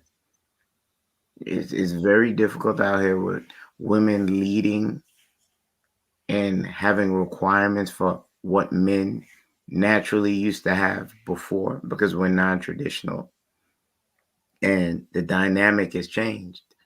We don't have traditional women. We have women heavy in the workforce that want you to meet them here, equally yoked. These are women that didn't have a pot to piss in or a window to throw it out before. They just found somebody that was good to them, gave them a life, and made life work. There's different dynamics. Not to knock down what you said, but it's a whole different playing field out here. I digress. I take us on with this one, Mark. Damn, what was I about to say? Oh, so men did talk to me when I was growing up about marriage. They told me it was the worst thing ever, and that these women is going to nag you and hassle you, and they called them ball and chain. What else did they say? They said, you know how she is. I'm not about to do that. Like, they tease me like, oh, I got to check with the ward and I got to talk to the boss and all this other stuff. And because of that, they made me say like, oh, I'm never getting married. Not, I'm just going to have hoes my whole life. I'm just going to be out here living my Sleepy. I don't know if you ever seen that Can't Wait video when Sleepy Brown woke up. He had like 5 women putting his clothes on and one was ironing the clothes, 2 was in bed. I said, that's how I'm going to live my life. I said, that's going to be me. And then I was like, you know what? I see the pattern. It's not necessarily the marriage is the issue. It is what we're discussing now, the power dynamics. If you don't maintain a very healthy power dynamic where you're in control as a man, then you fall victim to some of these things. No matter how far you like somebody or how much you want to bend to make things as amicable as possible for the woman, you still have to always maintain your respect within that. I think sometimes men fall in love or like women so much that they lose self-respect and they allow things to go unchecked that they normally would have checked if they weren't so attracted and in love. And when you do that, you chip away at the respect that she can have for you. And by doing that, you falter the line of the power dynamic. No matter how much money she makes or how much better than you she looks or all of that, if she does not look up to you as a man, the relationship is eventually doomed. So that power dynamic at the very least has to be 51-49. I would say, man, I would say it's different. I think as a man, you just have to be immovable. She can't move you. Mm-hmm. Whether she look better than you, whether she makes more than you have to be immovable. Mm-hmm. You have to be untouchable in your mindset and how you move. And she can't. I mean, the reality is, and because men who are that way, if she don't get with it, she get gone. Mm-hmm. All right. Yeah, just join in the King Talk, that like button. Also, make sure you subscribe to the channel. Shout out to the chat. I see you guys in there having healthy dialogues in there. Appreciate that. Much love. Trying to get into this main topic, which is emotional maturity. I'm going to play this clip. Checked myself a lot in the last decade. And to be honest, when people say like, oh, I love DeVal, you're watching growth from me having children and being married. Because a lot of people, if they knew 20-year-old DeVal, if I'm being honest, they would have said I was an asshole. I don't have a lot of friends from college. I maybe got like 4, because a lot of people ain't fuck with me. I was a problem in the locker room. I had a chip on my, you know how it is, I have a chip on my shoulder. Anybody who I thought was a challenge, I'm challenging you. And then I was like, fuck you, I don't gotta be friends, nigga. Like, you know what I'm saying? I watched my sons start to be like that because they watched me. And I was like, oh, I gotta change that. So with them, I watch them, I say, I don't want my son to make this mistake. Because part of the reason why I got cut in Detroit was because of my attitude. This is a story I never told publicly, but Kippy Brown became the offensive receiver coach. I was busting ass, all OTAs, like crazy. He comes to me at the end of OTAs, man, you keep working hard, you'll be a good fifth receiver. I said, what the fuck you mean, fifth receiver? I'm trying to be the best receiver. You know what? Then I walked away. I started venting to Sean Jefferson, who's my receiver coach. While I'm venting to Sean Jefferson about how fucked up that is, Kippy Brown walks right behind me. After that, my reps went like this. And you know what? When I was in my 20s, I blamed Kippy for me getting cut. But now, I'm like, that was me. You know what I'm saying? Like that, you can't do that. You can't be in a hallway of meeting rooms airing out your grievances with your offensive coordinator and people walking by. So I think of those things and I talk to my sons about emotional maturity. That's my biggest thing in that house. I'm like, hey, you going through something, you feel away? Take a deep breath. Let's talk about it. How does it make you feel? How are you going to respond now that you feel away? Because I don't ever want one of my sons to lose an opportunity because they mouth or they attitude. Like they are a lot like me. So I'm just trying to be a better person, but also teach them about that. Hold up. Limitless. Biggest to me, pinning it. All right. Go to you, Hank. What are your thoughts about that, sir? Emotional maturity. Man, look, that's one of the things you definitely got to make sure that you have it within yourself, and especially if you have kids. Because if they're not seeing that, if they seeing just the opposite, like DeVal was talking about, they're gonna do the same thing. They're gonna walk that same path that you walk. So as men, we got to make sure we are displaying that, exercising that, and truth be told, that ought to be in order prior to getting any type of relationship. Because you don't, when you get into a relationship, you don't always know what you're going to deal with. You're rolling the dice out there. You could vet, you could do all of these things, do the research and do that, but you still don't know what you get. Because what's going on between that woman's ears when you get with her, when she's going through a down period of time, you may not see it during the vetting period. You may not see it the first year. She may not have to deal with something tragic, a loss of a loved one, a loss of a job or something like that. So you didn't see that emotional side to her. She may not handle it well. So somebody got to be emotionally mature in the relationship. Somebody's got to be emotionally strong in the relationship. And I'd rather be the man, because it shouldn't be the woman, because we know they overly emotional. So now if we got two people together, overly emotional, that's a recipe for disaster. So as men, before you go into any relationship, make sure you're on top of your emotions. Make sure you're mature. Make sure you're well seasoned. It doesn't. And your age has nothing to do with it. It's all about knowledge and experience. So go to some of these old heads in your neighborhood, or go to your father, your grandfather, and have conversations with them. How do you handle certain things? How do you handle when you dealing with a loss of a loved one? How did you handle pops when you lost your dad or your mom? How did you deal with that? What's the proper way of doing these things?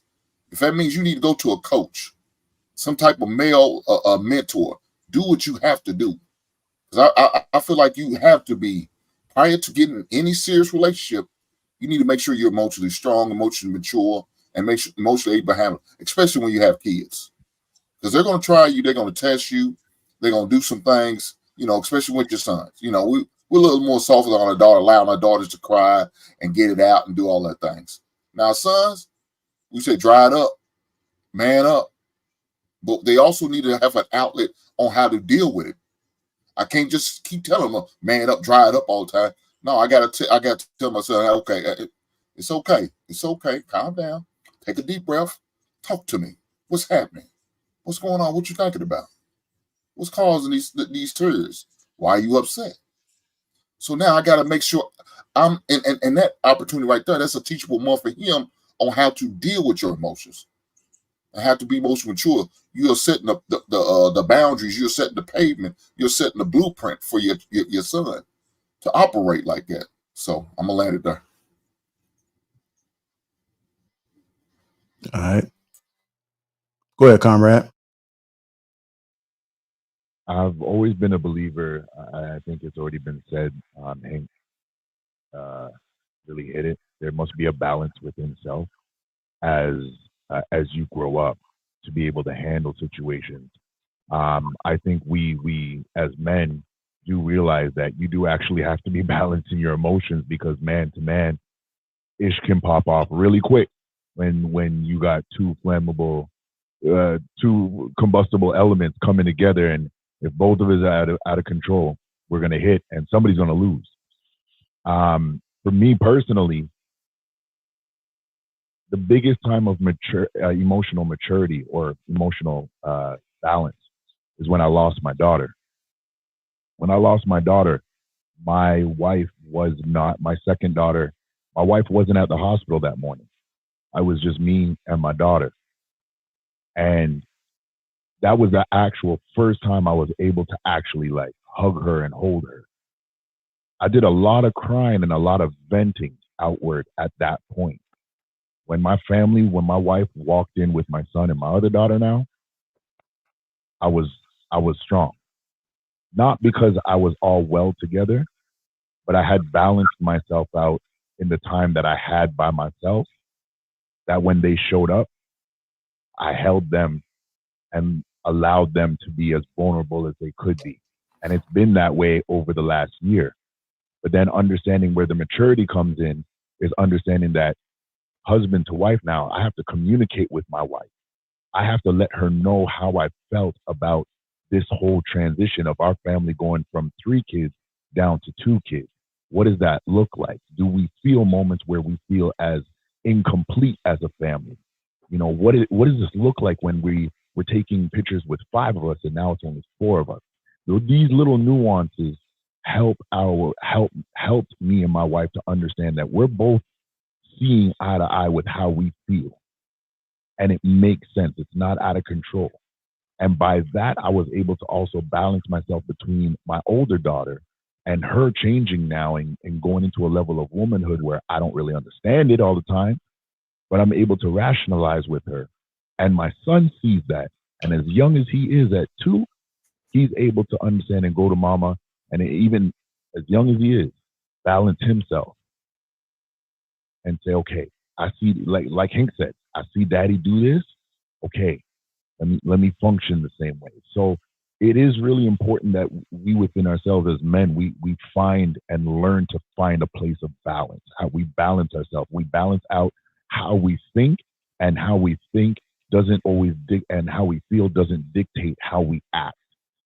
We saw that, you know, for a lack of a better example, Will Smith and Selective Outrage. I yield.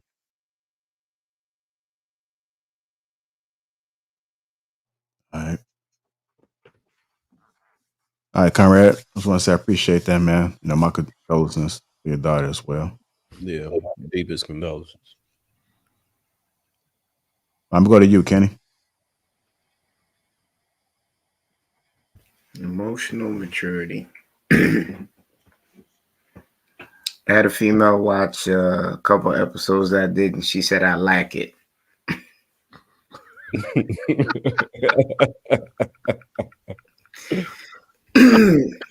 then we parsed out a whole conversation of me not being straight-laced in my approach.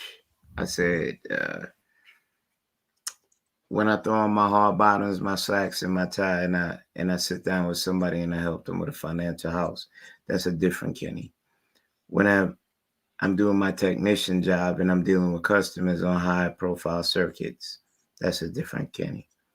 Like the man said, emotional maturity is something when you're in a position, you step back and you show your best self. I'm on a panel with King Talk.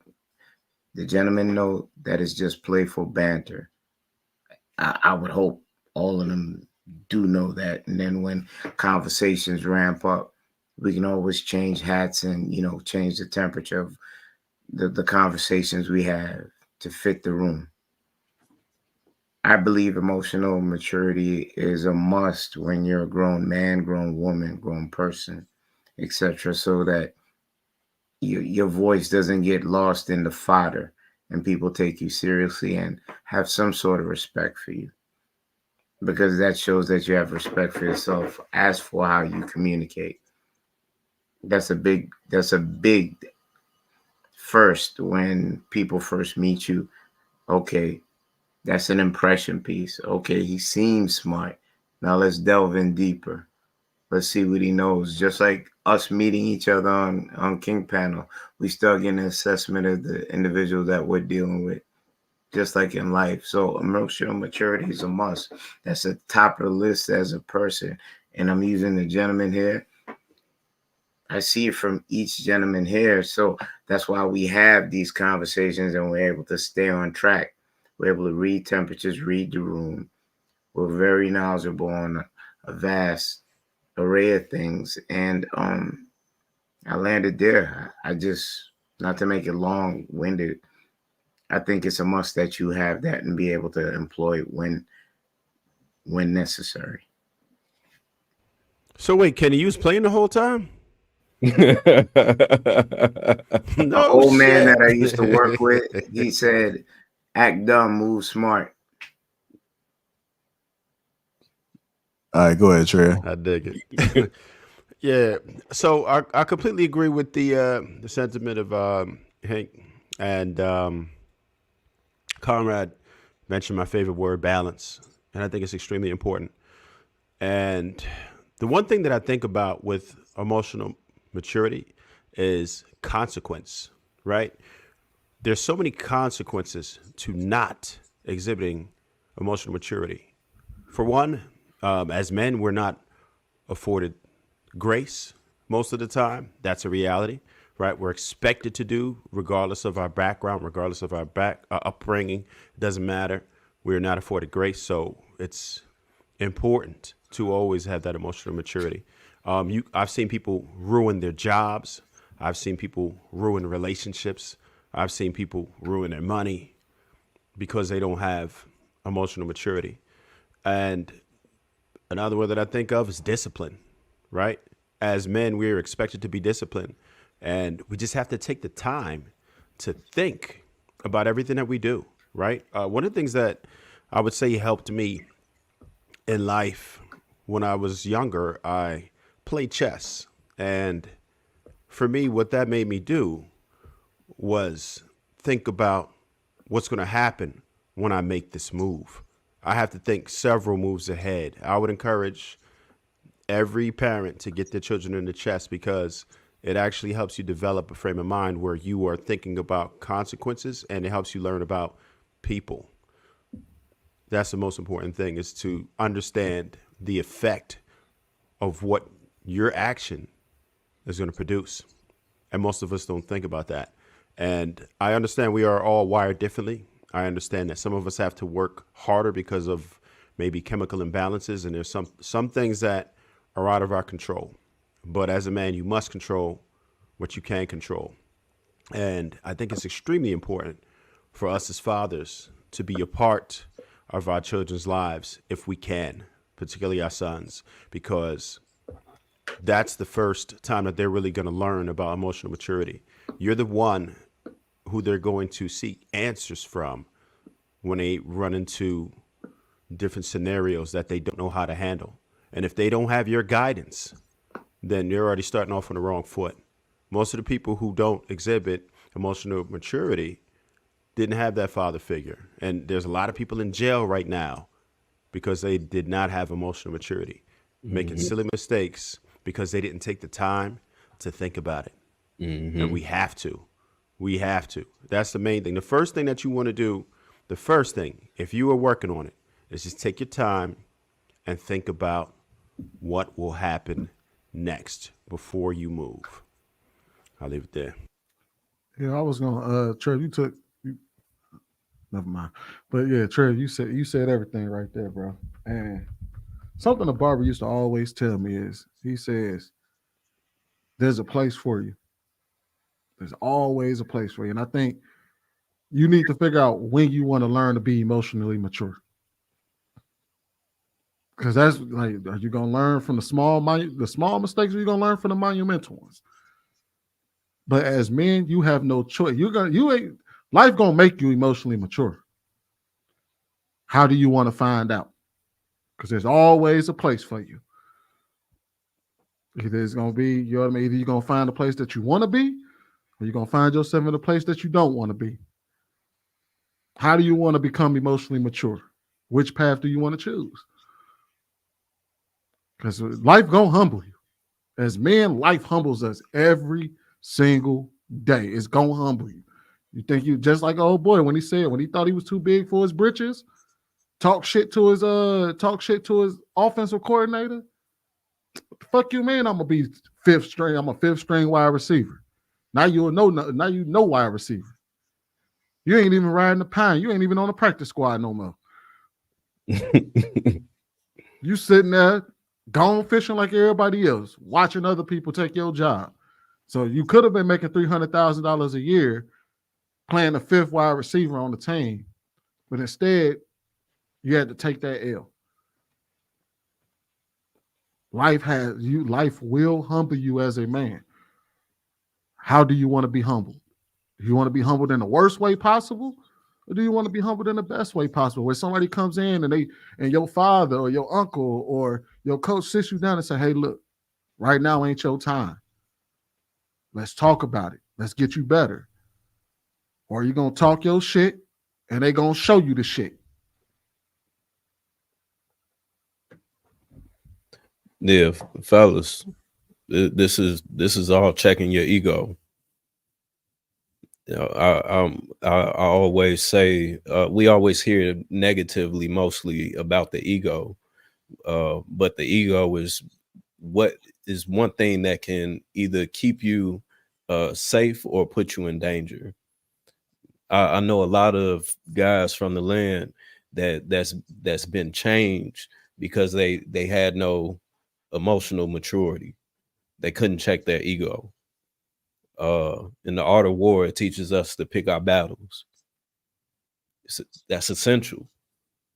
One thing that I always suggest, especially to single women, to single parent women, for their boys, is to get their boys in wrestling. Wrestling will teach you emotional maturity quick, because it's just you and that man on the mat. So you have to be able to make these decisions in that split moment, or you're going to get put on your back and get embarrassed. And I think that helps create that mentality early on in young men, so that when they do become older, they can actually survive out in the streets. We see a lot of the young men now with their interactions with police getting changed because they have no emotional maturity. So it's imperative, and even in this case with him, even though it didn't cost him his life, but it cost him his livelihood. You know, so it's absolutely imperative.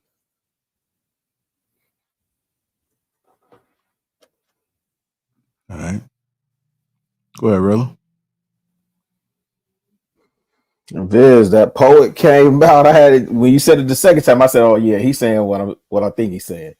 That man lacked emotional maturity, so he got changed. I like that. A lot of what I heard, DeVale, if I think that's how you pronounce his name. A lot of what I heard him talk about was being self-aware, and I think that's the foundation of emotional maturity. You got to be aware of self. The hip hop I grew on, it talked about knowledge of self. And I apply that today because I'm constantly checking in with self, challenging self, questioning self, what's going on with self, right? Another thing, this is just for the young bloods in the chat, or for any gentleman. Get you one of these. This is a lifesaver. This is a journal. This is a journal. I got about 6 of them down there. All of them are filled to some varying degree.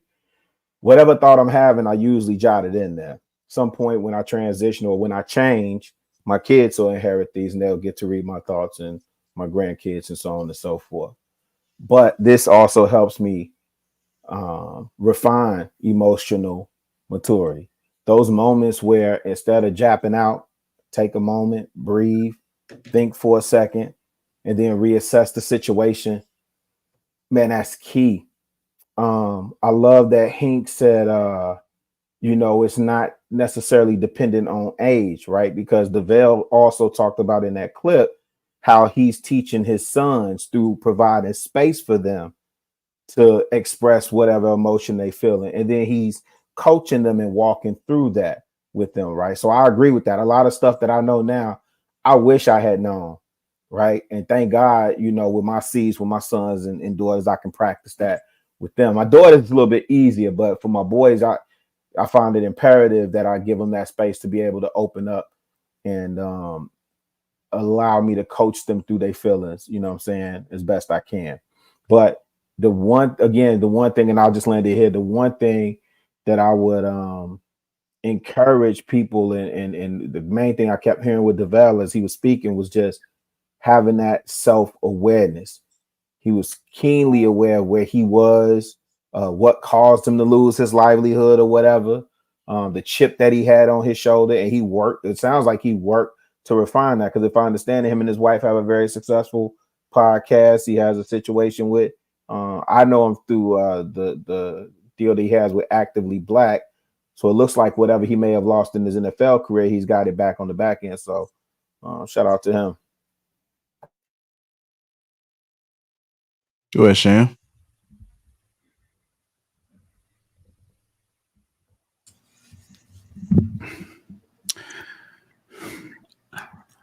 I am calm while the storm is raging around me. That's the philosophy of Stoicism. There's a lot of men that were raised by women only. Raised by mom and had sister there, auntie was there, granny. And then the boy went to school, and then his teachers, every teacher was a woman. Most of you guys right now can probably remember that one male teacher because he was the only male teacher you had. All the rest of your teachers were women. Lots of feminine energy around a lot of young boys today. And that's tragic for men. You guys talked about people in jail and people dead that didn't have how many homies do you know? Think about right now. You go back to your childhood. How many homies you know today are dead because they lacked emotional maturity? They made bad decisions and emotionally uncontrolled decisions. I can name 6. And then when you think of him, where was his father? And if he had a father, what kind of man was he?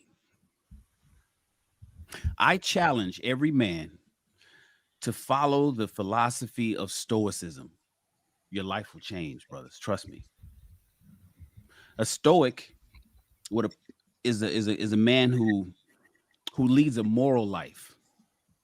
He has a detachment from emotional reactions. You know what I'm saying? There's no knee-jerk reaction. Doesn't just come off.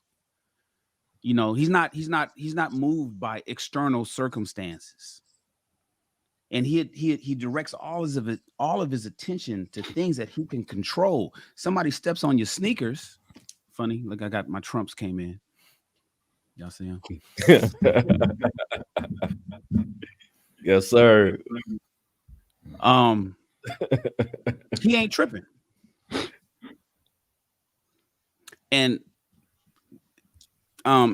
Epictetus, who was a stout Stoic from the 4th century, I think, he said this: of all things, some are in our power and others are not in our power. Of all things, in our power are your thoughts, fellas, your impulses, and your will to get and will to avoid. And in a word, everything which is of your own doing. Things that's not in your power include the body. You can't tell your heart to stop beating right now. You can't tell your lungs to stop breathing, not for too long. Your property, your reputation, your office, and in a word, everything which is not of your own doing. Things in our power are by nature free, unhindered, untrammeled, and things not in our power are weak, servile, subject to hindrance, and dependent on others. Epictetus wrote that, and what he's basically saying is, don't trip on shit that you can't control. Stop reacting emotionally to things that you can't control. And it's important that if you find yourself, fellas, that's watching this show, the kind of man who gets upset at things that he can't control, learn a little bit about Stoicism. It'll teach you that as a Stoic, you don't trip on things that you can't control, but you only worry about the things that you can. And I'll leave it at that.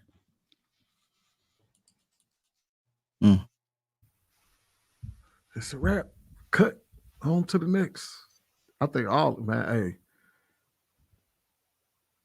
That's that shit. That's that shit. So you say everybody needs to learn about Stoicism, right? Yeah. Mm-hmm. So there's a difference between like regulating your emotions and being stoic.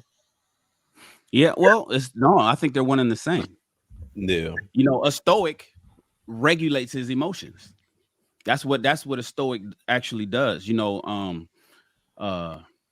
it comes from Greek. It was originally Rome. They taught this in Greece. They had Stoicism schools in Greece that taught men to be, hey man, listen.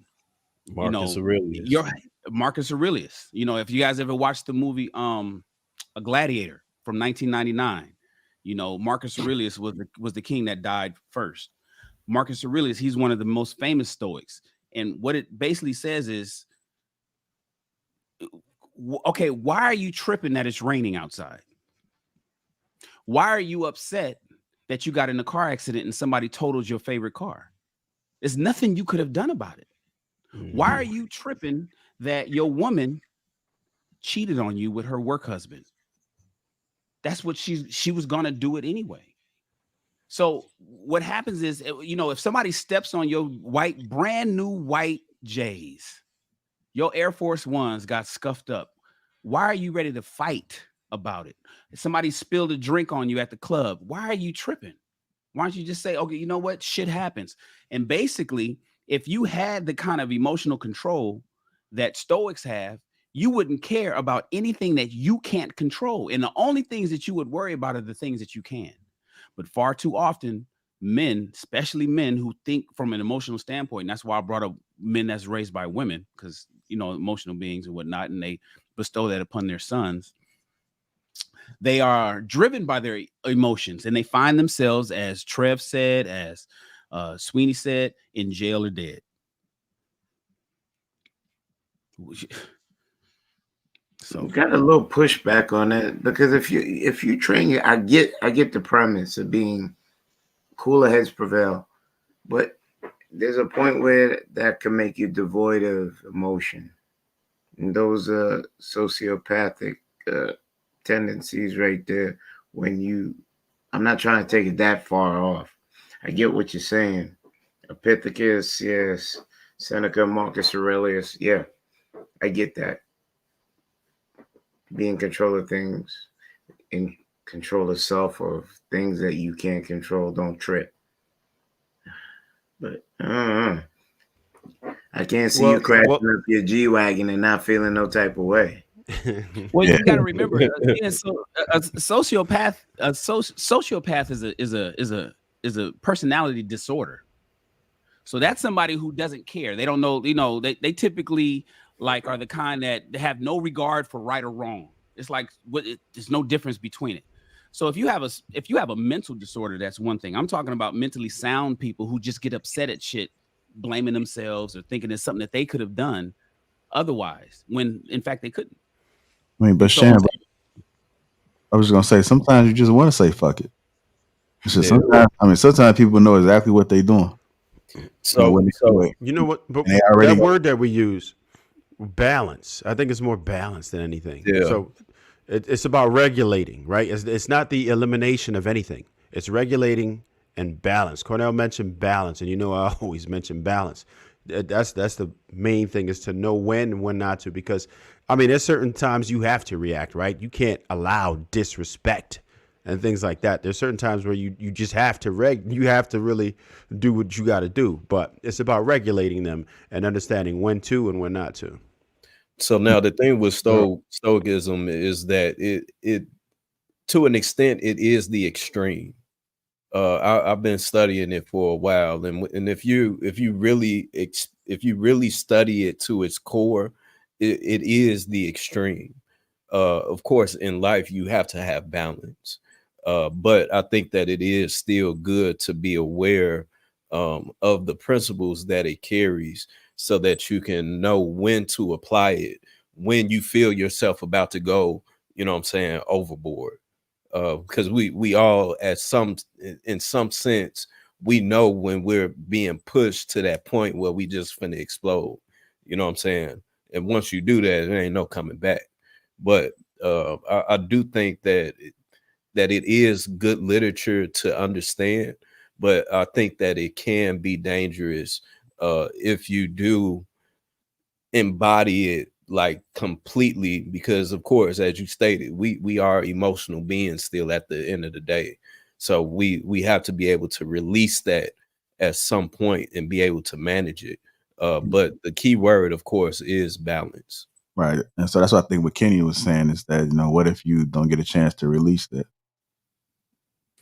Well, okay, so you and your girl went to a play, and you guys are leaving the play, and you walking, and and some bum disrespects your woman right in front of you.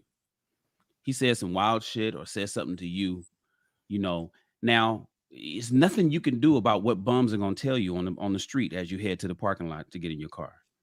Some men react to what this bum said from 15 feet away. Other men keep walking because he knows that if he reacts, he can die, she can die, or everybody can die or go to jail or get hurt, and things go real bad. So yeah, if somebody's pushing you to the point where you have to defend yourself, where somebody's breaking into your space, 9 to the front, 6 to the rear, somebody's getting into your personal space or is getting ready to hurt you or do something like that, then of course, that's where we have discernment also. And we have to be able to protect, ourselves and the people that surround us. But if there's something that you can control, like keep walking and ignore that motherfucker, and then know that everybody goes home safe, which do you choose? There's a lot of guys out there that will square up with that motherfucker because he said something. And we had this discussion one time before. And so it's like, you ain't gonna disrespect me, a stranger, a homeless stranger. You about to jeopardize it all. You're gonna put it all on the line because a homeless stranger that's never met you before and that you'll never see again in the future said something to your woman. This is where I talk about the stoicism part. Which person do you want to be? Do you want to put a show of force because you with your woman and you want to show her that I got you, baby? Or do you say, you know what, we got a little bit to lose if I was to engage in this motherfucker? Let's keep on going. That's all. Yeah, but like, what if it's somebody and they just need to be chin checked? Well, I think there's still an opportunity to address it directly. If it's somebody if it's your cousin, if it's your homie, it's your coworker that's talking shit, and they can. It of course, there's always different situations. But if you got somebody that that needs to be chin checked, and you feel that they need to be chin checked, chin check them. Some people are habitual line crossers. Hey, but I think that with that being said, I think that a good piece of material to look into is the 48 Laws of Power. That is going to address how it is that you should carry yourself in those positions. Because even then, if it is somebody that deserves it, but if it doesn't line up with what your goals are, or it won't impede on what it is that you have planned, then you know what, all right, you got it, you're right. Or no, I'm finna put you on your back, you know what I'm saying, type of deal. No diddy. So I think that for sure, definitely all men, every man in this live, in the chats, you should absolutely read the 48 Laws of Power, no question. And I would even just, there was as we mentioned about young men being raised in single parent homes. My mother was a single mother, and when I started getting out of like my early 20s into my mid 20s, I had to check myself and ask myself, where am I going from here? Because the trajectory that I was on at the time, I was just reacting. And so I think that that's something that we don't want any man, older or younger, who's going to see this later on. We don't want them to miss that. You got to check yourself. The first key to self-awareness is you checking yourself and literally saying, stop, don't move. What the hell is going on with me right now? What's going on inside my head? What's going on inside of my heart? What's really moving me right now? And start to filter out the BS. Because you'll find that as you start filtering off the BS, it's going to be easier for you to. One quote that I really like is in the movie Den and Thieves, where they say, hey, I'm in complete control of my surroundings because I'm in complete control of myself. And so I really think that is necessary, that young men, as you grow up, yeah, take accountability, but that's going to start from you checking yourself to say, okay, where the hell am I really at? And how I need to stop reacting to everything and take control of myself so I can be in control and not have people in control of my emotions, or seemingly in control, if that makes sense. Yeah, it makes sense. Appreciate that, comrade. Yeah, real quick too. I think that is even interesting, especially in our culture. Like right now, when people pretty much lose control of themselves, we're calling it, crashing out, and people, you know what I'm saying, they joke about it, like, man, I'm finna crash out, and that alone is just kind of like the fact that men are saying it is, you know what I'm saying, is mind blowing. And the fact that nobody is actually really checking, you know what I'm saying, motherfuckers on that lingo, I think is destructive too. Cause now it's cool to not have your ego in check. Now it's cool to crash out. When of course it's the worst thing that you can do. Well, I don't know, man. I think there's always been language for motherfuckers that crashed out. Like that language has always existed. Just change with the time. New terminology, new group of kids. Now they calling people big backs. Back then we used to call them fat tail. So, Yeah, but to Vin's point though, Sweeney, I think it's a little bit more rampant with these shorties. And I heard somebody building on something the other day regarding fathers in the home, right?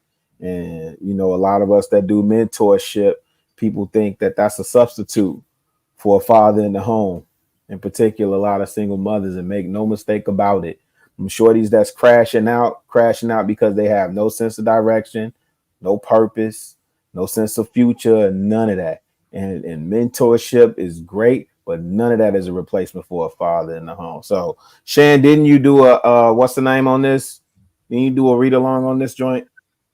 I would highly encourage y'all to go back and look in Shan's archives on his YouTube page and walk with him through this, because there's 3 principles in here that'll help you. So even if you don't practice Stoicism to that degree, there's don't take anything personal, don't make assumptions, and always do your best. That would help you tremendously in regulating your emotions and being emotionally mature.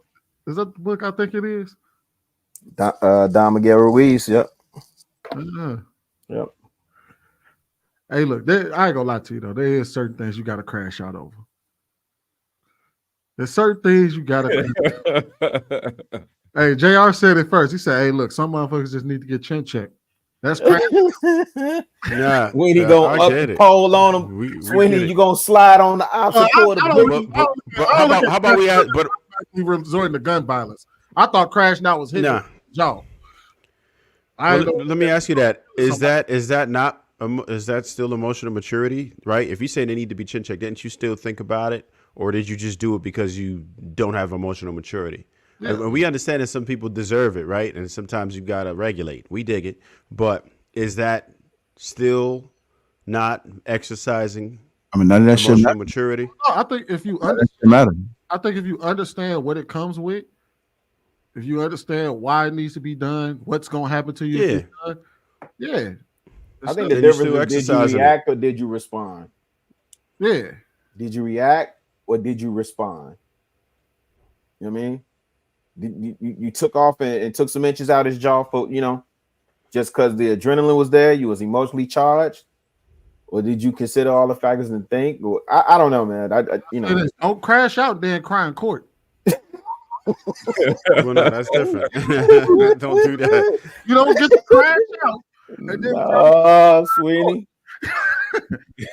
Gonna tell. If you, hey, look, I had a neighbor, bro, and shit, he crashed out and had to sit his ass down, but he took it on the chin, got out. He didn't come back saying, "Woe is me, the world did me dirty." He was like, "Yeah, one punch, hit the dude one time, fell down, hit his head on the ground, caused a seizure." He took it on the chin, crashed out though, but he didn't cry. But was it worth it? Yeah. And more importantly, was it planned? Nah, I think he might have crashed out of the reaction. I ain't gonna lie to you. He probably We're losing way too many of our warrior class is changing on us, Viz. They getting changed. Because again, they lack emotional maturity, fam. Gotta relax. Yeah, so I get it. You know what I'm saying? There's always a We time. got to transition to the end. So just give final thought, Viz. All right, I get it though. It's a time and a place for everything. But if we can point out that Black men are make up a large majority of the population in jail, and the fact that these shorties see going to jail as a badge, you know what I'm saying, is putting us at a even larger deficit in what it is that we, you know what I'm saying, really want to achieve for future generations. So I just think that using that term and encouraging it the way that it is detrimental to king talk. You know what I'm saying? To us developing kings. Who the hell is out here looking at going to jail as a badge of honor? Hey man, these shorties out here on that, bro. What I mean by that is the question I would ask. And motherfuckers our age. Them type of motherfuckers, you got, hey, there's a place for you then. Go. Because look, I don't think most people look at it like you just got to say the ones that's gonna be saved. Some motherfuckers you just gotta let them. If you look at going to jail as a badge of honor, my nigga, shit, ain't shit I can do to save you. Go do that thing. Go to jail then. Go find out. You're gonna find out. Hell no, man. I don't even think we need to put JR, you on mute. I just got it. Just came up. We'll go ahead and bring this show to an end. I want to thank everybody for tuning in tonight to King Talk. Hit that like button. Also, make sure you subscribe to the channel. Shout out to everybody that's catching us on the replay. That's it, y'all.